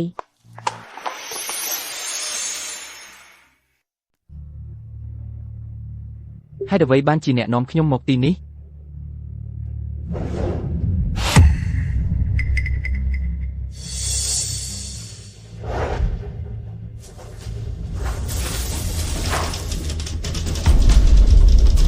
ស៊ូតើអ្នកកំពុងធ្វើអ្វីសាមអ្នកបានរងរបួសព្រោះខ្ញុំបរាជ័យក្នុងការពារអ្នកនៅក្លឹបខ្ញុំនឹងទទួលរងការឈឺចាប់របស់អ្នក100ដង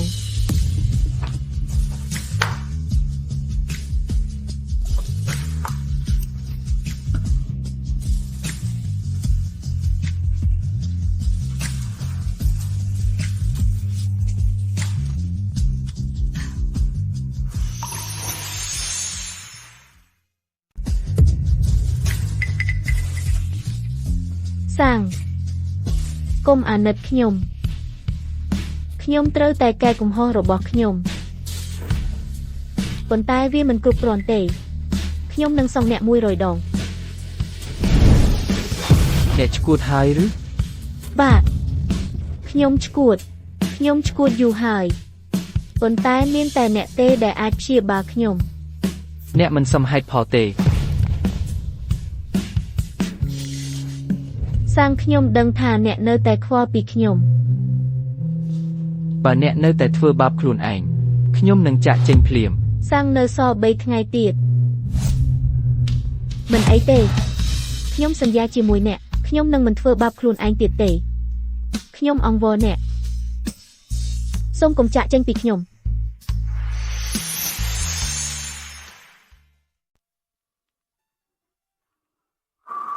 សាំអ្នកចាំទេអ្នកធ្លាប់និយាយថាប្រសិនបើយើងថាពេលរ៉ូឡែតវើទៅចំណុចខ្ពស់បំផុតយើងនឹងនៅជាមួយគ្នាជារៀងរហូតអ្នកចាំទេថាអ្នកឆ្លើយខ្ញុំយ៉ាងម៉េចអ្នកនិយាយថា យើងគួរតែថើបនៅចំណុចទាបបំផុតដើម្បីកុំឲ្យយើងឃើញគ្នាម្ដងទៀត ប្រសិនបើខ្ញុំអាចត្រឡប់ពេលវេលាវិញ គ្មានឱកាសលើកទី2ទេ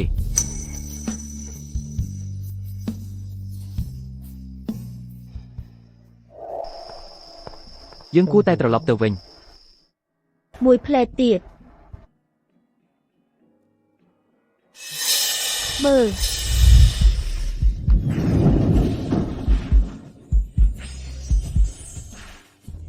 អ្នកចូលចិត្តទេ ស៊ូ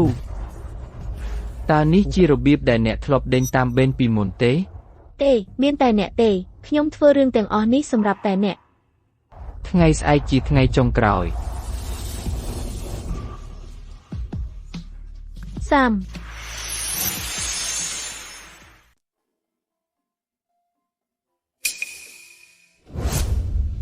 សាមមានរឿងសំខាន់មួយនៅក្នុងនេះបើកវីនឺថ្ងៃចុងក្រោយ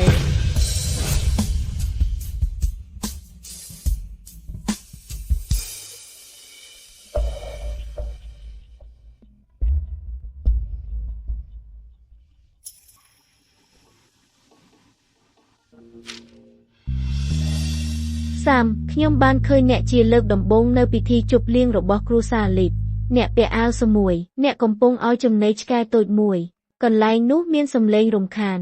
ប៉ុន្តែអ្នកស្ងាត់ស្ងៀមនិងស្ងប់ក្នុងពិភពផ្ទាល់ខ្លួនរបស់អ្នកមានតែខ្ញុំទេដែលកត់សម្គាល់អ្នកប៉ុន្តែបន្ទាប់មកអ្នកក្រឡេកមកខ្ញុំដើរមកហើយញឹមចាប់ពីពេលនោះមកខ្ញុំដឹងថាអ្នកនឹងមិនចាកចេញពីពិភពរបស់ខ្ញុំម្ដងទៀតទេ ពិធីជប់លៀងរបស់គ្រួសារលីតនាងជេនអាចជាក្មេងស្រីនោះពីច្រើនឆ្នាំមុន សមខ្ញុំមើលថាកូនក្រៅស្របច្បាប់កំពុងបង្កបញ្ហាឲ្យអ្នកទៀតហើយខ្ញុំបានផ្ញើថ្នាំទៅអ្នកក្នុងនាមគ្រួសារខ្ញុំមិនដឹងថាអ្នកបានប្រើហើយឬនៅខ្ញុំពិតជាចង់មកជួបអ្នកដោយខ្លួនឯងតែរកលេសមិនឃើញសំថ្ងៃនេះជាថ្ងៃកំណើតអាយុ18ឆ្នាំរបស់អ្នកហើយក៏ជាថ្ងៃគម្រប់មរណភាពម្ដាយអ្នកដែរខ្ញុំបានហោះហើរទៅក្រុងសូណូហើយចាំនៅមុខទីបញ្ចុះសពេញមួយថ្ងៃខ្ញុំឃើញអ្នកយំតែម្នាក់ឯងក្បែរភ្នោខ្ញុំបានទិញនំខេកសូកូឡាដែលអ្នកចូលចិត្តហើយទុកនៅមាត់ទ្វារសង្ឃឹមថាអ្នកនឹងហូបបន្តិចសូមឪពុកអ្នកចង់ឲ្យកូនក្រៅស្របច្បាប់របស់គាត់រៀបការចូលមកក្នុងគ្រួសារខ្ញុំប៉ុន្តែខ្ញុំបានយល់ព្រមវាជាឱកាសតែមួយគត់ដែលខ្ញុំអាចជួយសង្គ្រោះអ្នកបើអ្នកកំពុងអាននេះមានន័យថាខ្ញុំបានជោគជ័យ តើវាអាចជាអ្នកមិនបានសន្លប់ដោយចៃដន្យទេ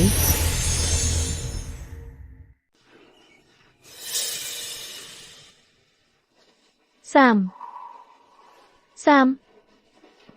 មេចាត់ដំណឹងអាក្រក់ម៉ាស្តរសូបានចាក់ចេញ អ្វីទៅតាមគាត់ បានយល់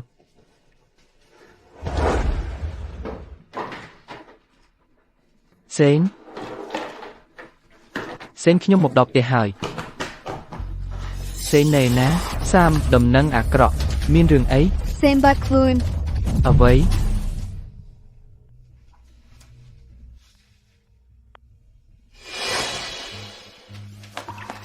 លោកនិងអ្នកស្រីស្កតលោកសូយើងបានស្វែងរកគ្រប់កន្លែងប៉ុន្តែរកមិនឃើញអ្នកស្រីស្កត បន្តស្វែងរកអូខេរោលើកចុងក្រោយដែលអ្នកបានឃើញសេន យប់មិននាងចេញទៅយកសម្លៀកបំពាក់ខ្លះហើយណាប៉ុន្តែនាងមិនដែលត្រឡប់មកវិញ ហ្វេនទើបតែជាសះស្បើយបើមានអ្វីកើតឡើងចំពោះនាងតើយើងនឹងរស់នៅដូចម្ដេច សេនមិនដែលនៅក្រៅពេលមួយយប់ទេបើមានរឿងអ្វីកើតឡើងនាងប្រកាសជាប្រាប់យើងជាមុនប្រកាសជាមានរឿងអ្វីកើតឡើង សេនកំពុងហៅខ្ញុំសេនឯណា សាមតើអ្នកប្រញាប់ចាក់ចេញពីខ្ញុំមែនទេ ស៊ូជូតចេញណែណា កុំបារម្ភនាងនៅទីនេះ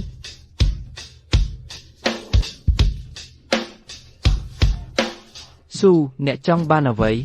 អ្នកដឹងច្បាស់ថាខ្ញុំចង់បានអ្វី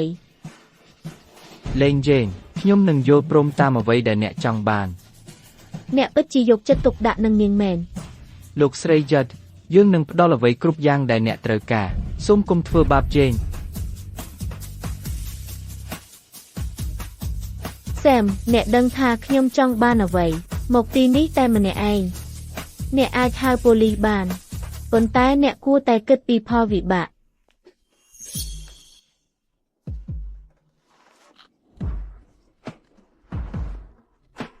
ស៊ូតើអ្នកដឹងទេថាខ្ញុំច្រណែនអ្នកប៉ុណ្ណាអ្នកបាននៅក្បែរ Sam ពេញម៉ោងក្នុងពេលនេះ Sam មើលតែអ្នកទេប៉ុន្តែមើលទៅរបៀបដែលអ្នកប្រព្រឹត្តចំពោះគាត់ខ្ញុំគ្រាន់តែត្រូវ Ben ធ្វើឲ្យងឹតភ្នែកស៊ូទុកវាចោលទៅមិនអាចទេអ្នកគ្រាន់តែធ្វើឲ្យ Sam ស្អប់អ្នកកាន់តែខ្លាំងឲ្យគាត់ស្អប់ខ្ញុំទៅវាប្រសើរជាងគាត់ភ្លេចខ្ញុំហេតុអ្វីបានជាអ្នកធ្វើបែបនេះឈប់ធ្វើដូចជាពួកបរិសុទ្ធទៅខ្ញុំមិនទាន់ចាញ់ទេស៊ូជូតចេនណែណានាងណែណា Sam កុំបារម្ភអ្នកមានជំរើសពីរនេះជាកែវ4មួយក្នុងចំណោមវាមានជាតិពុលខ្ញុំចង់ឲ្យអ្នកជ្រើសរើសរវាងខ្ញុំនិង Jane Scott អ្នកកំពុងធ្វើអីបើអ្នកមិនជ្រើសរើសអ្នកនឹងមិនអាចរកនាងឃើញទេតើអ្នករំពឹងឲ្យខ្ញុំជ្រើសរើសយ៉ាងដូចម្តេចតើអ្នកនឹងជ្រើសរើសអ្នកណារាល់ពេលដែលអ្នកនិយាយពាក្យមួយខ្ញុំនឹងផឹកមួយកែវនោះមានន័យថាបើខ្ញុំនិយាយថាខ្ញុំជ្រើសនាងនឹងមិនផឹកកែវចុងក្រោយទេបើមិនអញ្ចឹងនាងនឹងស្លាប់ជាក់ជាមិនខានអ្នកកំពុងគំរាមកំហែងខ្ញុំដោយសេចក្តីស្លាប់ទេ Sam ខ្ញុំមិនដែលគំរាមកំហែងអ្នកទេខ្ញុំគ្រាន់តែចង់ដឹងថាអ្នកណាសំខាន់ជាងសម្រាប់អ្នក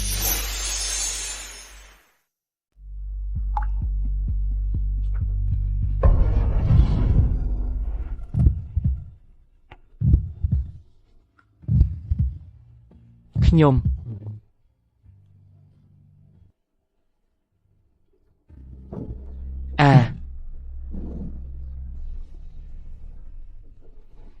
កំពុងជ្រើសរើស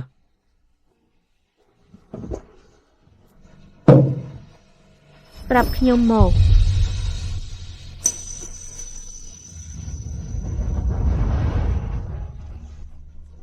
ជេង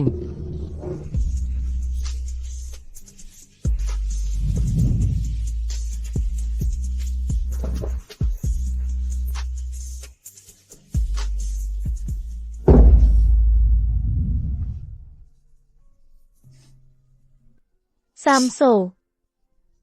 អ្នកពិតជាខូលខៅ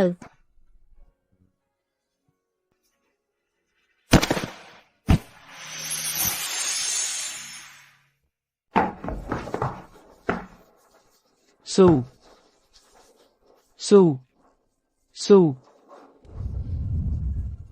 នាងនៅក្នុងបន្ទប់ក្រោមដីស៊ូ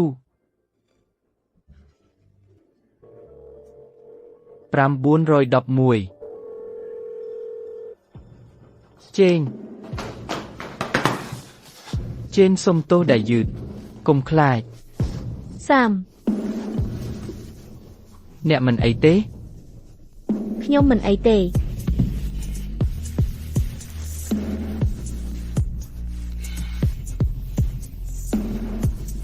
នាងមិនបានធ្វើបាបខ្ញុំទេនាងគ្រាន់តែចង់ប្រយុទ្ធដោយយុត្តិធម៌នាងចង់ឃើញអ្នកនឹងជ្រើសរើសអ្នកណា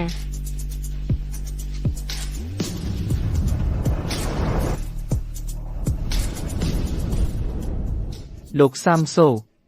តើលោកទទួលយកអ្នកស្រី Jane Scott ធ្វើជាភរិយារបស់លោកទោះល្អឬអាក្រក់ខ្ញុំទទួលយក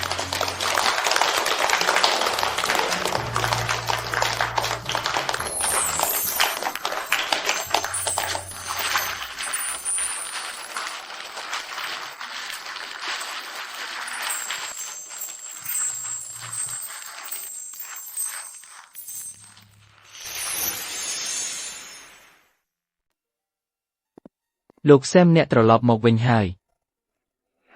លោក Ben បានស្លាប់តិចជាង1ខែបន្ទាប់ពីរៀបការជាមួយកញ្ញា Jedi Judd លោក Max នៅតែសន្លប់បន្ទាប់ពីគាំងបេះដូងលោក Sam គ្រូពេទ្យបាននិយាយថាគាត់អាចដេកលើគ្រែអស់មួយជីវិត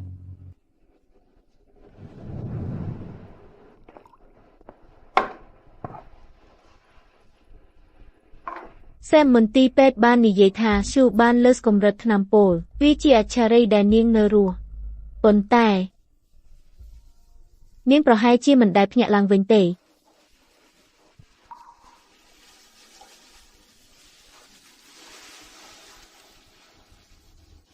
ចាប់ពីពេលនោះមកយើងបានបាត់បង់ទំនាក់ទំនងអ្វីដែលនៅសល់គឺជាការចងចាំដែលរសាត់ទៅស៊ូសូមឲ្យអ្នកបានសម្រាកដោយសុខសាន្ត